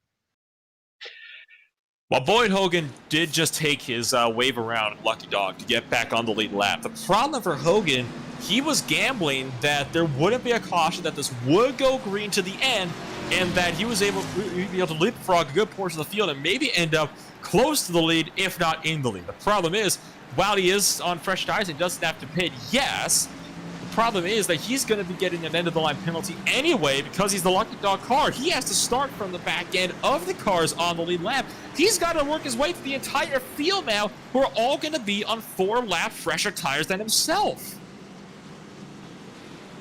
What's really interesting here is I'd like to point out I do not believe the 5 car of David Gervais has pitted. Oh, he's pitting now. Yeah, I was going to say, oh my, is he going to try to start with 52-lap tires? Wayne Grossi. Disregard. Wayne Grossi had already come down to pit, so ignore me on that one. So did Joshua Schofner, I believe. Yes, in fact, he did as well. So those two are the only 2 cars that have stayed out at the moment. Dan Shamoon, he is going to be your race leader from the looks of it after the pit stop cycle. Not really too much of a surprise there. We go green here. We're going to have roughly, about 56 laps. What are we going to have? 46 laps? Yeah, we'll have 46 laps when we go green. The drama just keeps on heating up here at Gateway Motorsports Park. Boyd Hogan took a gamble. It has not paid off at all. And the driver who we thought was going to win, Jonathan Delaney, has crashed out of a mistake of his own doing after tagging the outside wall, sliding down, and tagging the tires on the infield road course. Let's take another quick break. We'll be back with 1 to green.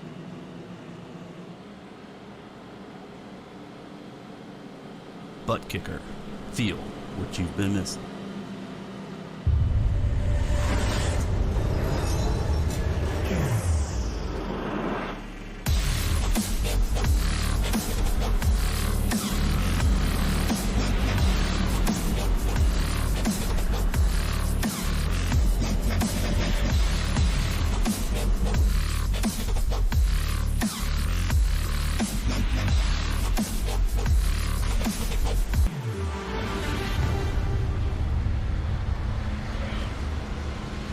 Get yours today at TheButtKicker.com and be sure to use our 20% discount promo code ISCA20.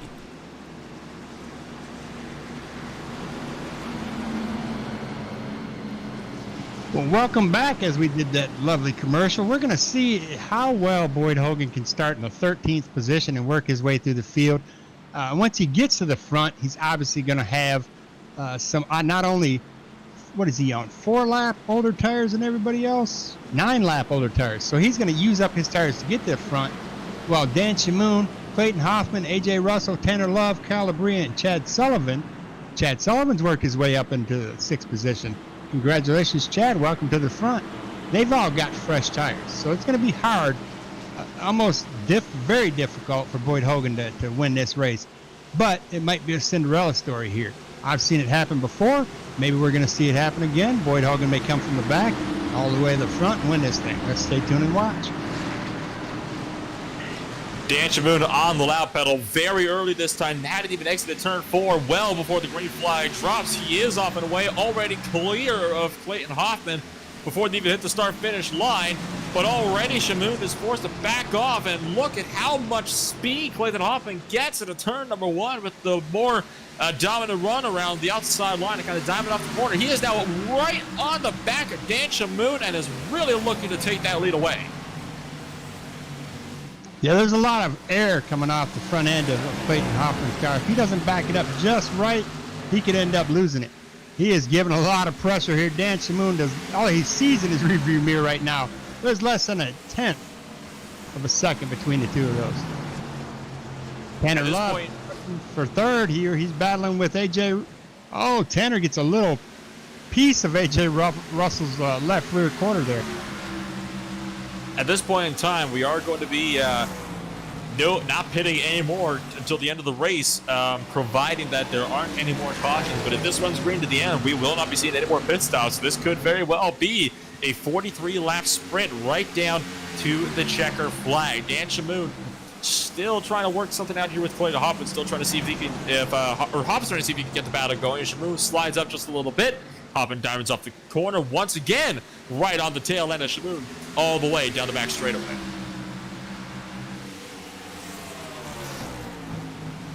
Yeah, it's just going to take one little mistake for Dan Shamoon. And Dan Shamoon right now should be driving on the front of his windshield, but he's probably driving on that rear mirror, worried so much about 92 of Clayton Hoffman in his rear mirror.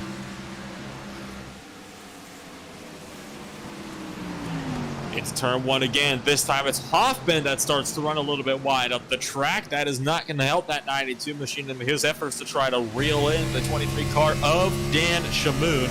AJ Russell, what can he make out of this as Tanner Love is just on the back of here? We'll have to see. If these two cars in front for the lead get side by side, we could see a four-way scrap for the race lead. Yeah, if I was Clayton Hoffman right now, I probably would just put enough pressure on Dan Shamoon, but not enough to cause my car to get unstable.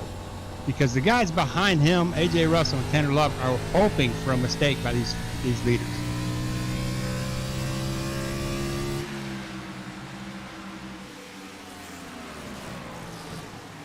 Let's check in on Boyd Hogan a little bit further down the order. He is still sitting in 12th place. He's right behind Kenny Powell now, but that 96 car is just not having the speed he needs to be able to work his way up before the race is over. I mean, it just is not going to happen at this rate. For 5th place, Chad Sullivan just picked up a spot around Kyle Labrie. Brian Johnson is just in that mix as well.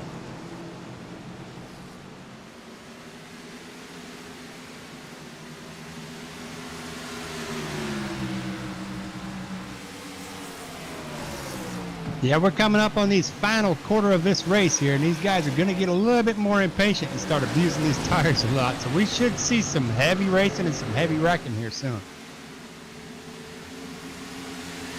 Johnson nearly took out Kyle Labrie, actually, with the good old left rear hook coming off of turn number 4. Managed to just barely keep his car in line. And look at how close he gets through turns 1 and 2. I mean, it almost looks like Brian Johnson is trying to go for a bump and run here. Yeah, it's going to be quite an interesting task here. If he can get to him, he might be doing the same thing, might be putting a lot of pressure on him, making him get squirrely, and he just breeze on by. Now, bump and runs, while possible at this track, are pretty darn difficult to execute successfully without spinning the other driver out or spinning yourself out, but they are doable. So we could see a couple drivers in these battles further back utilizing those little strategies later on in the race as we continue to get further and further into what is commonly known as crunch time period for a lot of the drivers on the track.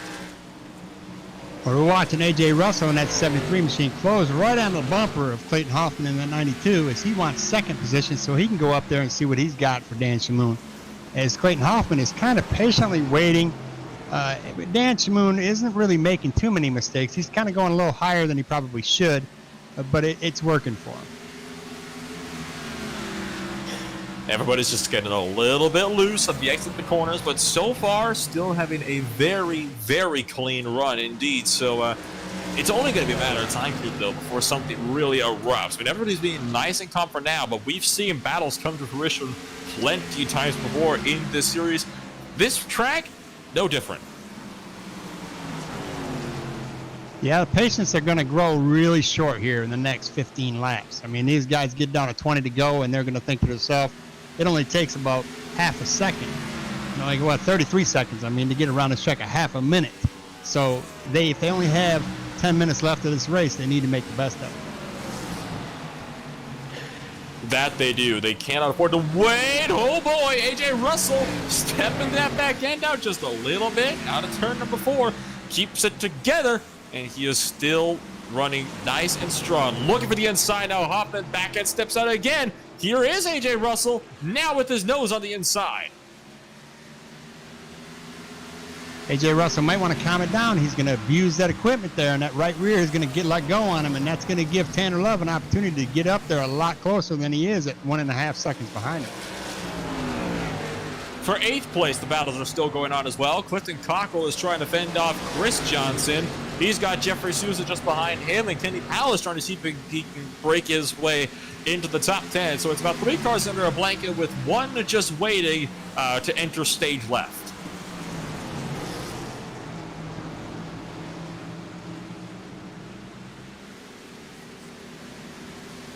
That's a pretty good run tonight from 24th Kenny Powell after he got involved in that accident with David Gervais earlier on.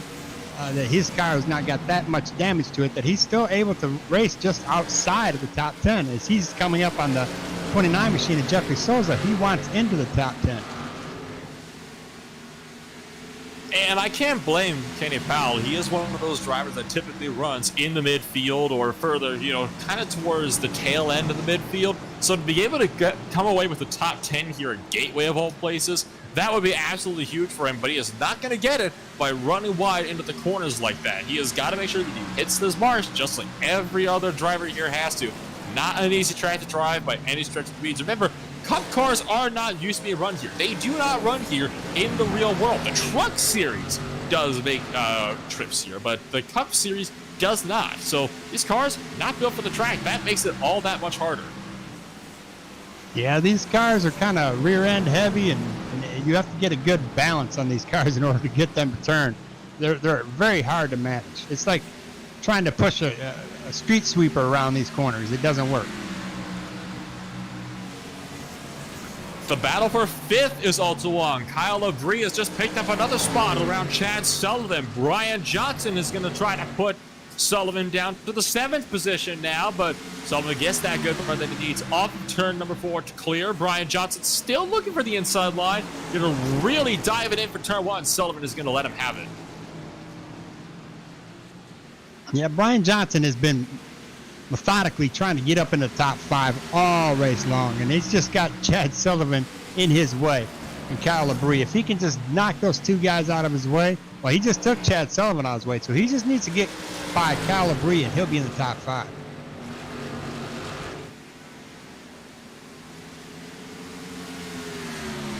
Now, Brian Johnson has only got 1 more car between him before he's in the top 5, and that is Kyle Labrie, who has been running very strong all race long. Kyle Labrie definitely has got a top 10 and indeed a top 5 car. He's just got to make sure that he can utilize it properly so he can find his way to hold on to that top 5 finish coming out of tonight's race. The battle for the lead is starting to close as well. It's just a 1/4 of a second now separating Dan Shamoon and Clayton Hoffman.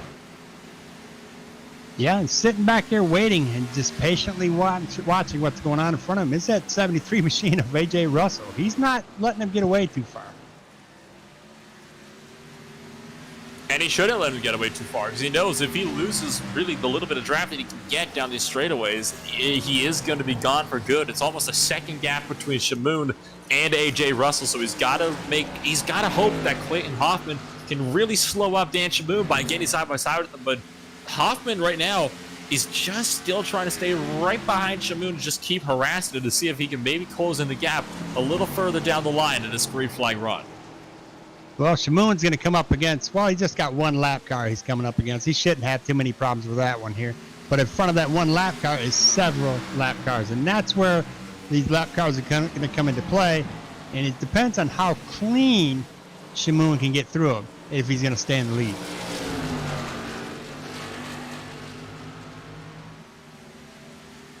Once again, Hoffman closes in a little bit more, about a 1/2 tenth down that front straightaway last time by. 2/10 of a second separate them. Cross it over to 3/10 down to turns 1 and 2, but he is still doing his best here to keep right on the inside. So Jeremy Garrison, he's the driver that they have got to get around now. He slowed down very early. He is going right to the outside wall.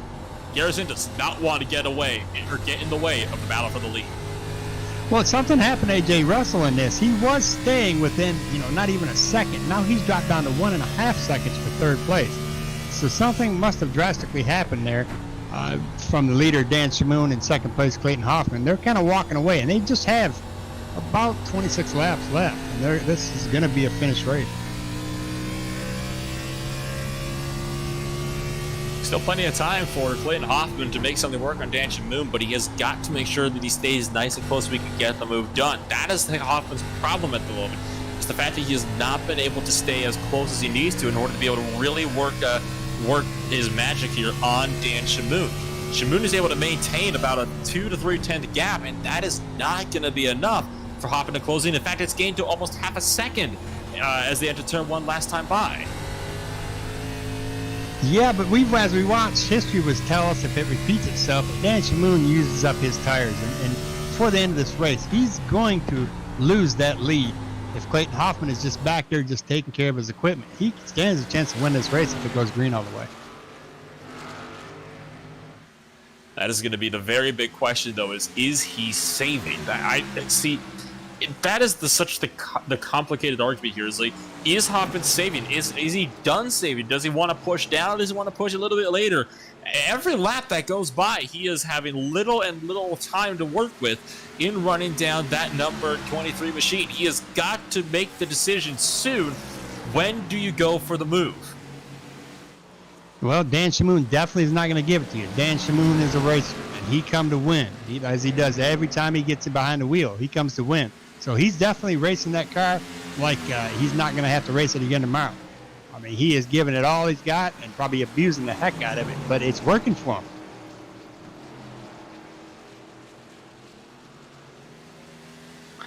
If it works, it works. Right now, it is certainly working for Dan Shamoon, who started on the outside line before this race started. He probably would be in second right about now if it weren't for that first caution that dumped Jonathan Delaney outside of the top 10 as a result. Well, Nolan, I'm going to point out that my curse of picking the winner and they reckon out before the race ends, it's going on strong. Yeah, it certainly is. It's not a curse you really want to have, is it? No, I always watch these drivers and think to myself, this is going to be somebody that's going to win today. And I think, boy, that's my winner for today. And every time I pick them, they end up not even finishing the race. So I have no idea if it's bad luck or what it is. But maybe next time, I won't be here next week. I'll actually be in Florida celebrating my 50th birthday. So maybe the week after that, what I'll do is I'll pick somebody that I normally would watch not do so well, and maybe they can win the race and break it that way. Well, that's kind of what I was thinking. If you go ahead and pick somebody who you think is going to finish near the back, is that person then bound for greatness? I'm thinking that's probably what I'm doing. I'm picking these guys, who show, excessive speed and practice and everything, and I'm thinking that's going to be my winner pick for the race. And it typically it doesn't end up well for them.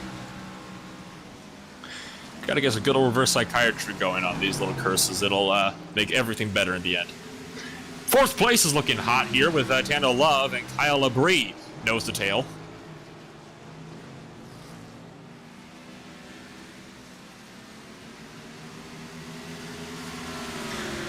I think I see why second place is falling back. Second place is trying the old we're going to shift in the corner trick, and that is slowing him down. Dan Shamoon is not doing that.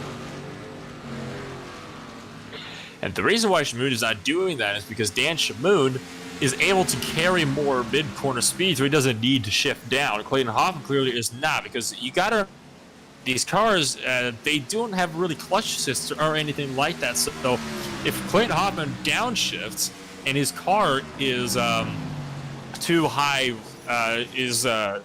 rev still, or going too fast, he risks either blowing the motor or end up spinning out the car because of the engine braking. I've seen it happen twice before in my own league, just in the first couple races we've done. Yeah, there's been a huge... Now it's 1 second between first and second, and we're running on borrowed time right now. We have roughly about 16 laps, 17 laps left, and this race is going to be over.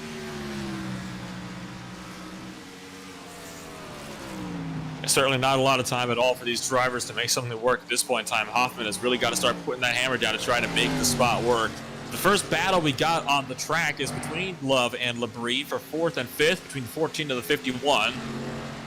Kyle Labrie has been sitting in 5th place patiently, but I think he's just about done waiting now. The only thing that really could put a hinker in Dan Shamoon's win for tonight would be if there's a caution comes out. Yeah, that would really kick something up and really start the fireworks, because at that point in time, I believe everybody still has sets of tires left, so they would be able to come down again to get another set of tires and then move on that sprint to the end. So a caution definitely would not help Dan Shamoon at all. It would actually be really detrimental to his lead here, especially since the gap is still only growing. Yeah, he is steadily just leaving second place. Clayton Hoffman in third place is back 4.5 seconds. So if we were at the last lap, we would call Dan Shamoon the winner this time by. But he has to take this around 15 more or 14 more times after we go. No, 15. I'm sorry, 15 more times as we come across the start finish line right now. So roughly in about 7.5 minutes, we're going to have a race winner here. 10, 11, Labrie are still fighting hard.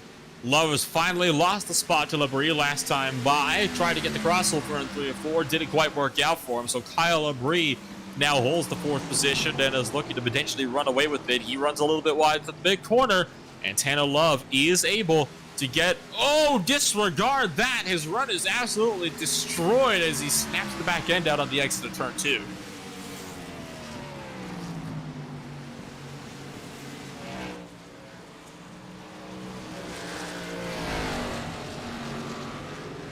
I'm watching the 48 machine of Chris Johnson as he slowly creeps around trying to get a hold of Clifton Cockrell's 8th position. And it looks like the way they're running right now, these guys are just wanting to get the race over. They're just putting in laps right now.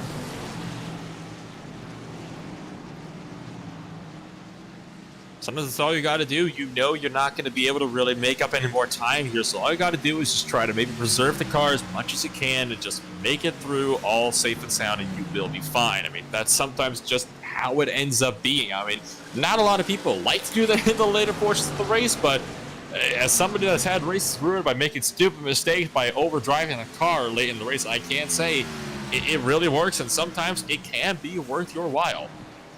Well, if Chris Johnson is anything like me, he's probably ecstatic that he's running in the top 10 right now, because I don't have a lot of favoritism towards this track. I just can't get a grasp on it. And if I was sitting in 9th position and I had a whole 1.5 seconds behind me, a second in front of me, I'm going to take my time just to finish 9th and be happy with that.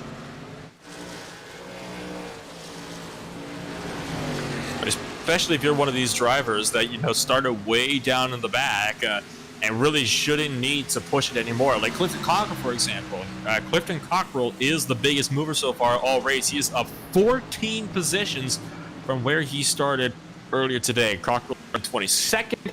He started the 22nd, which is in the bottom 3 rows, and now he is up into the top 10. If I was Clifton Cockrell, I honestly would not overdrive the car. I would just try to, play it safe, play it calm, and just, if you find a gap, absolutely take it, but don't take any unnecessary risks, because you wouldn't want to have all that work undone in a split second.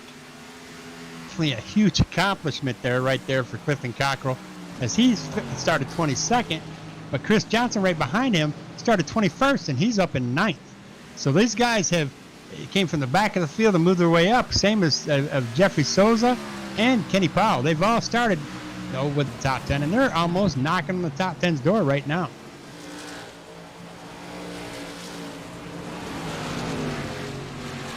Just 10 laps remaining for Dan Shamoon, the race leader, who has been the secondary driver to lead just about as much last at this point as Jonathan Delaney, if not more. In fact, it's almost most certainly more at this point in time. I mean, Dan Shamoon has just had a very commanding race so far. The gap is starting to fall a little bit. Wade Hoffman has finally managed to reel in about another second or so. So Dan Shamoon looks like he might be struggling a little bit here with some of the lap traffic that he's having to work through right now.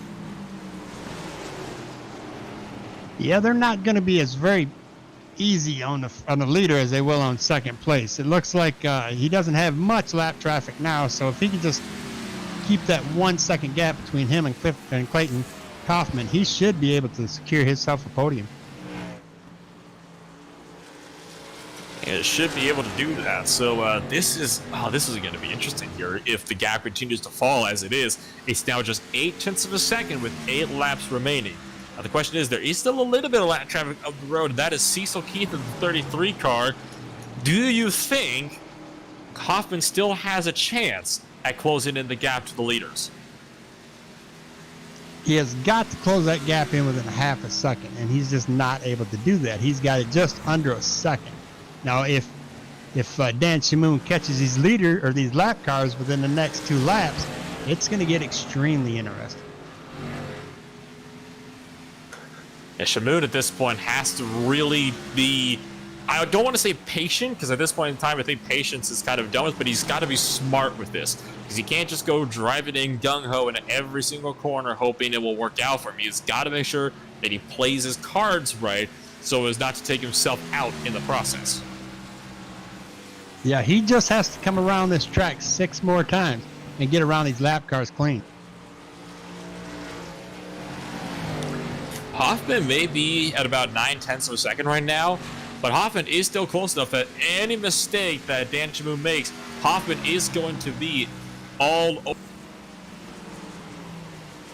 Well, he is going to close in as it looks like Cecil Keith is giving a little bit of pressure here to letting Dan Shamoon by. He might stay high here coming into this next turn. If he gets by him, it's almost a guarantee, unless we have a caution come out, that Dan Shamoon is going to be our race winner. And Dan Shamoon does make an easy pass there on Cecil Keith. Now Hoffman's just got to do the same thing down to the turn number 1. So, oh my gosh, man, this is just this is really an intense fight right now between these guys. Hoffman goes down the inside of Keith into turn number 1, but Keith is still there. He's pushing up. He is trying way too hard to get up to Dan Shamoon, and this is gonna cause him to lose second position. Even though it's 6 seconds back to third, he's still trying to think, oh, I'm going to press it and win this race.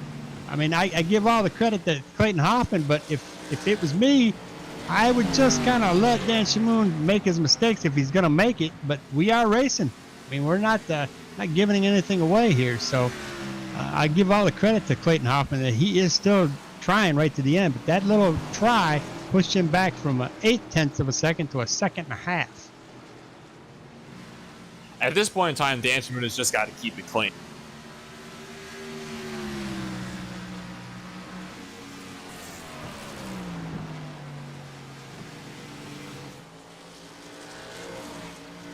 Yeah, there's not really any lap cars in front of him that are going to hinder his ability, as he's got, 2 more laps and he won this race. Excuse me, 3 more laps. It's looking to be a very easy win there for Dan Shamoon in that 23 machine. It's just been so strong all race long. The only competition he had earlier, realistically, has been Jonathan Delaney, who crashed himself out from a self-inflicted error. So Shamoon, at this point in time, he is looking definitely set to take his first win of the season. Well, I think Delaney had a little bit of the damage that he got from the first wreck. That kind of downfalled and spiraled out of control there to make him take that thing to the hauler and get him frustrated. 2 laps to go. About 2.5 miles for Dan Shamoon to work his way as we head down into turns number 3 and 4 for the penultimate time of the day.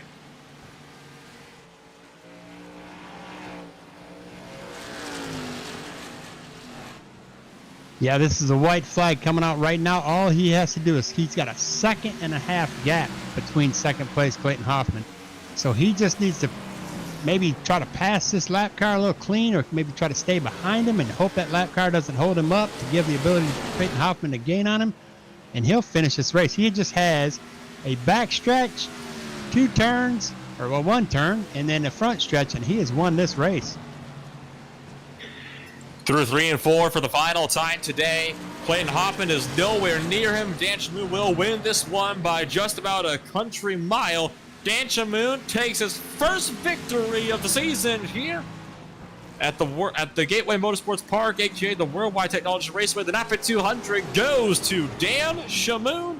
Brett Hoffman, he's going to have to settle for second. Still, though, very well deserved for the 92. And through the rest of the field, we have the 73 of A.J. Russell, the 51 of Kyle Labrie, the 14 of Tanner Love, the 4 of Brian Johnson, the 16 of Clifton Cockrell, the 48 of Chris Johnson, the 96 of Boyd Hogan, 29 of Jeffrey Souza, 24 of Kenny Powell, and the 21 of Chad Sullivan. And we have the 65 of Jaden Profit, the 50 of Joshua Schaffner, the 5 of David Gervais, the 83 of Craig Johnson, the 2 of Greg Wachinski, 27 is Brooks Dirting, the 33 car of Cecil Keith, and the 7 of Wayne Grassi. And then we have cars that are down more than 3 laps. Is going to be the Will Barlow and the 15 machine. The 12 is Jeremy Garrison. And then our race leader for the most time is 50 laps down. That's Jonathan Delaney. John Mullins finishes 24th, Christopher Hill 25th, Paul Olson rounds out the 26-car field for the night. Oh my goodness me, I mean, what an absolutely fantastic race we had today. I mean, that is exactly the type of race we want to see. It's hard, but yet it's clean, and goodness me, was that ever just a phenomenal run all the way around for these drivers here tonight. Yeah, that was, I expected to see more cautions there. But Dan Shamoon ran a tremendously strong race. He must have one heck of a setup underneath that hot rod he's got there. Not taking away his driving ability, because I've been in many races with Dan, and he is a wheel man. So we're going to take a quick break, and we'll be back shortly with some interviews.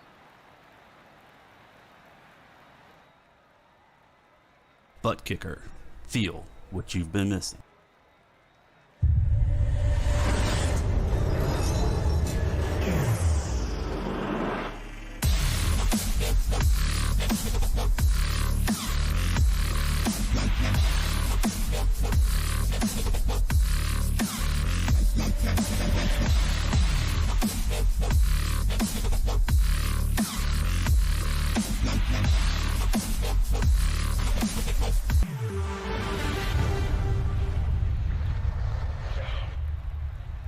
Get yours today at TheButtKicker.com, and be sure to use our 20% discount promo code ISCA20.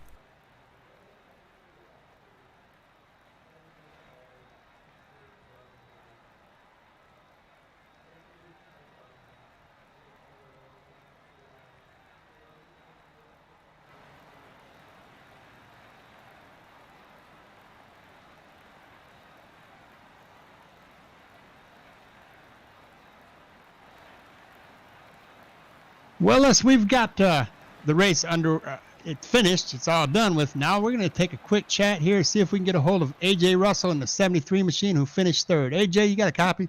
Yes, sir. A.J. Russell, we thought you were going to get in there and battle with Clayton for a second position, but you ended up falling down a little bit there. Was the car getting tight on you, or?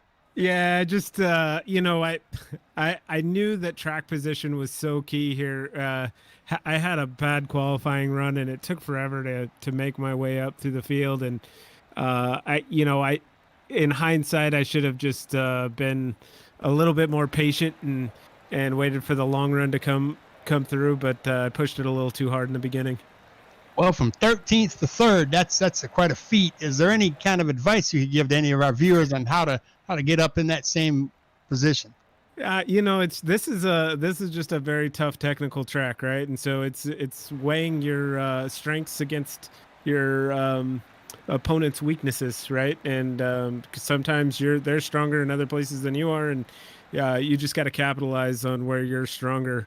And the boys at DSP, I mean, they put together a hell of a car. Dan, Kyle, Travis, all the boys. I mean, they just worked their tail off on it. So you want to go ahead and I'm going to congratulate you on your 3rd place and give you your 3 seconds of fame. You go ahead and thank some sponsors, maybe some race setups. We don't know Dan or any of those other guys, so you may want to put some last names with that. Yeah, just Dan Shamoon and Kyle Labrie, teammates of mine. We also had Will in the race. Travis couldn't make it today. Travis Manning, he's one of our teammates. These guys work really hard to get the cars that we got, and it's been a fun journey. I also have some real race car sponsors that are on my real race car that I throw on this one. I got to thank Manly Performance Parts. I got to thank Sparco and Race Tech Pistons. Well, good job, AJ. You got anything for him, Nolan? Well, only kind of just curious as we move on over. I believe the next race we're going over to is going to be North Wilkesboro. What are your plans going into that big old little short track? That's another one of those short tracks that's technical, right? It's a lot of fun, and I'm hoping that that we can kind of show the same hand there that we did here. Well, congratulations, AJ, on your third place, and welcome to the booth. Hey, thanks, guys. Let's see if we can get a hold of second place at 92 Machine at Clayton Hoffman. Clayton, you got a copy?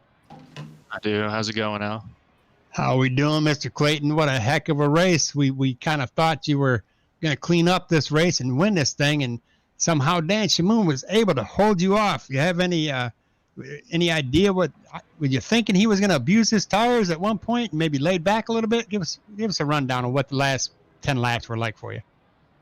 I just had fallen so far behind through several driver errors, and I don't know what he did on his first pit stop, but he gained a lot of speed there. On the first pit stop, I tried to add some tape to speed up a little bit, but it wasn't enough. It helped me on the short run, and like I said, I made some driver errors on that last run that got me so far behind. I felt like my car was just a hair faster. I don't know if I could have passed him, but it was my fault I wasn't on his back bumper to end the race and made it more exciting for you guys.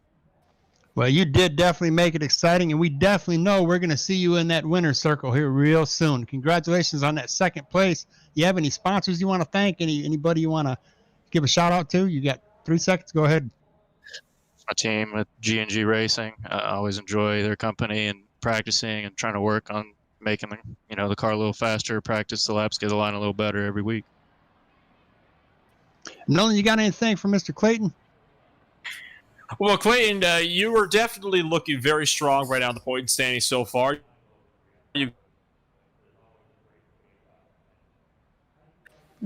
Well, I guess he's having some technical difficulties. Clayton, congratulations on your second place finish. Got bud. yourself a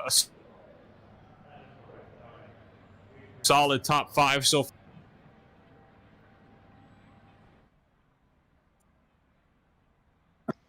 I think he's having technical difficulties. Is it me, or is everybody hearing the same thing? All right. Well, congratulations, Clayton, and sorry for the technical difficulties for my co-pilot here. You'll get that underway. So have a good night, and congratulations on your second place, and I can't wait to see you on the track next week. Thank you, guys. Let's see if we can get a hold of our race winner, the 23 machine of Dan Shamoon. Dan Shamoon, you got a copy? Yep, I'm here. Yep. Dan, what a performance. At first, we thought you were going to be battling up there with Jonathan Delaney, and then we had that accident that happened right in front of you guys, and both, I believe you and Jonathan were involved in that. After that, did you think that your car had too much damage to be able to win this thing? Yeah, no, I have no idea how I didn't get damaged, because that happened right in front of me, and I put my nose right into Gervais, and I thought for sure I was done for. It's kind of too bad it happened. I mean, really, I think Jonathan had the car. He was the guy to beat. He was so fast. So yeah, we looked at the damage, and you didn't have any damage, but we looked at Jonathan Delaney, and he had damage. I don't know if maybe the iRacing gods had just kind of blessed you or what, but. Yeah. It usually doesn't happen, and I got blessed. So it was, it was just I caught a break. Well, I knew it was just a matter of time before I was talking to you in winter, sir. Do you have any sponsors you want to thank? Anybody that helps you with your setups? Anything? You got the floor is all yours, buddy. Yeah.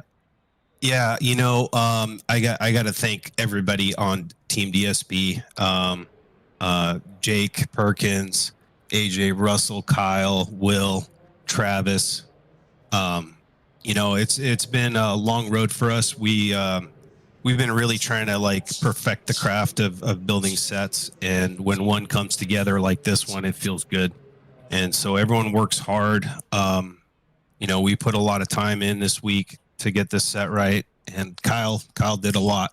And so very appreciative of those guys. And along the way, I mean, guys like Boyd, have helped me. And so I'm appreciative for that. Let me just say, like, this league is so much fun. This is the best racing all week, And so I just feel very lucky to be a part of this. Well, we are definitely blessed to have you with us, and you guys must have one great setup there because about 80% of the individuals you just mentioned are in the top 5 tonight. So congratulations on landing a great setup, and we'll give us some little insight on what you think next week's going to hold for us. It's very similar in some ways to this track. A lot of technical aspects, like AJ was saying. Heavy braking. And so we love those kind of tracks. We feel like we're short track kind of guys, and we enjoy that. We had a good set, and we don't know if it's going to work this week. So we'll see. It should be another great race. Hopefully a lot of people turn out. It'll be fun to see that many cars on such a small track for sure. Well, we definitely want the viewers to turn out because that's going to be one exciting race to watch. So stay tuned, and we hope to talk to you again next week, Mr. Dan Shamoon. Congratulations on your win today at the Worldwide Technology Raceway. Thank you. You guys do a great job, by the way. Well, thank you, buddy. Let me see if my co-pilot Nolan's back on. Nolan, you got a copy? I do. Apologies for that one. You got anything for Mr. Dan Shamoon, and you can go ahead and close us out. Well, I mean, Dan, you have been looking very, very strong so far in the point standing. So throughout the course of the season, of course, with this win, that is going to give you a massive boost. What is your plan going forward here? Do you think you might be able to contend for at least a top 3 in the points by the end of the season? I don't know. I'm taking it one race at a time. I'm way too new to iRacing to even project anything like that. I just going to put my best foot forward every week and see what happens. Well, if this is anything like what we're going to see in the weeks to come, Dan, I am excited and can't wait, buddy. So we will see you at North Wilkesboro, and every viewer we have, stay tuned and bring your friends and families and spread the word. Next week is going to be one hell of a race to watch.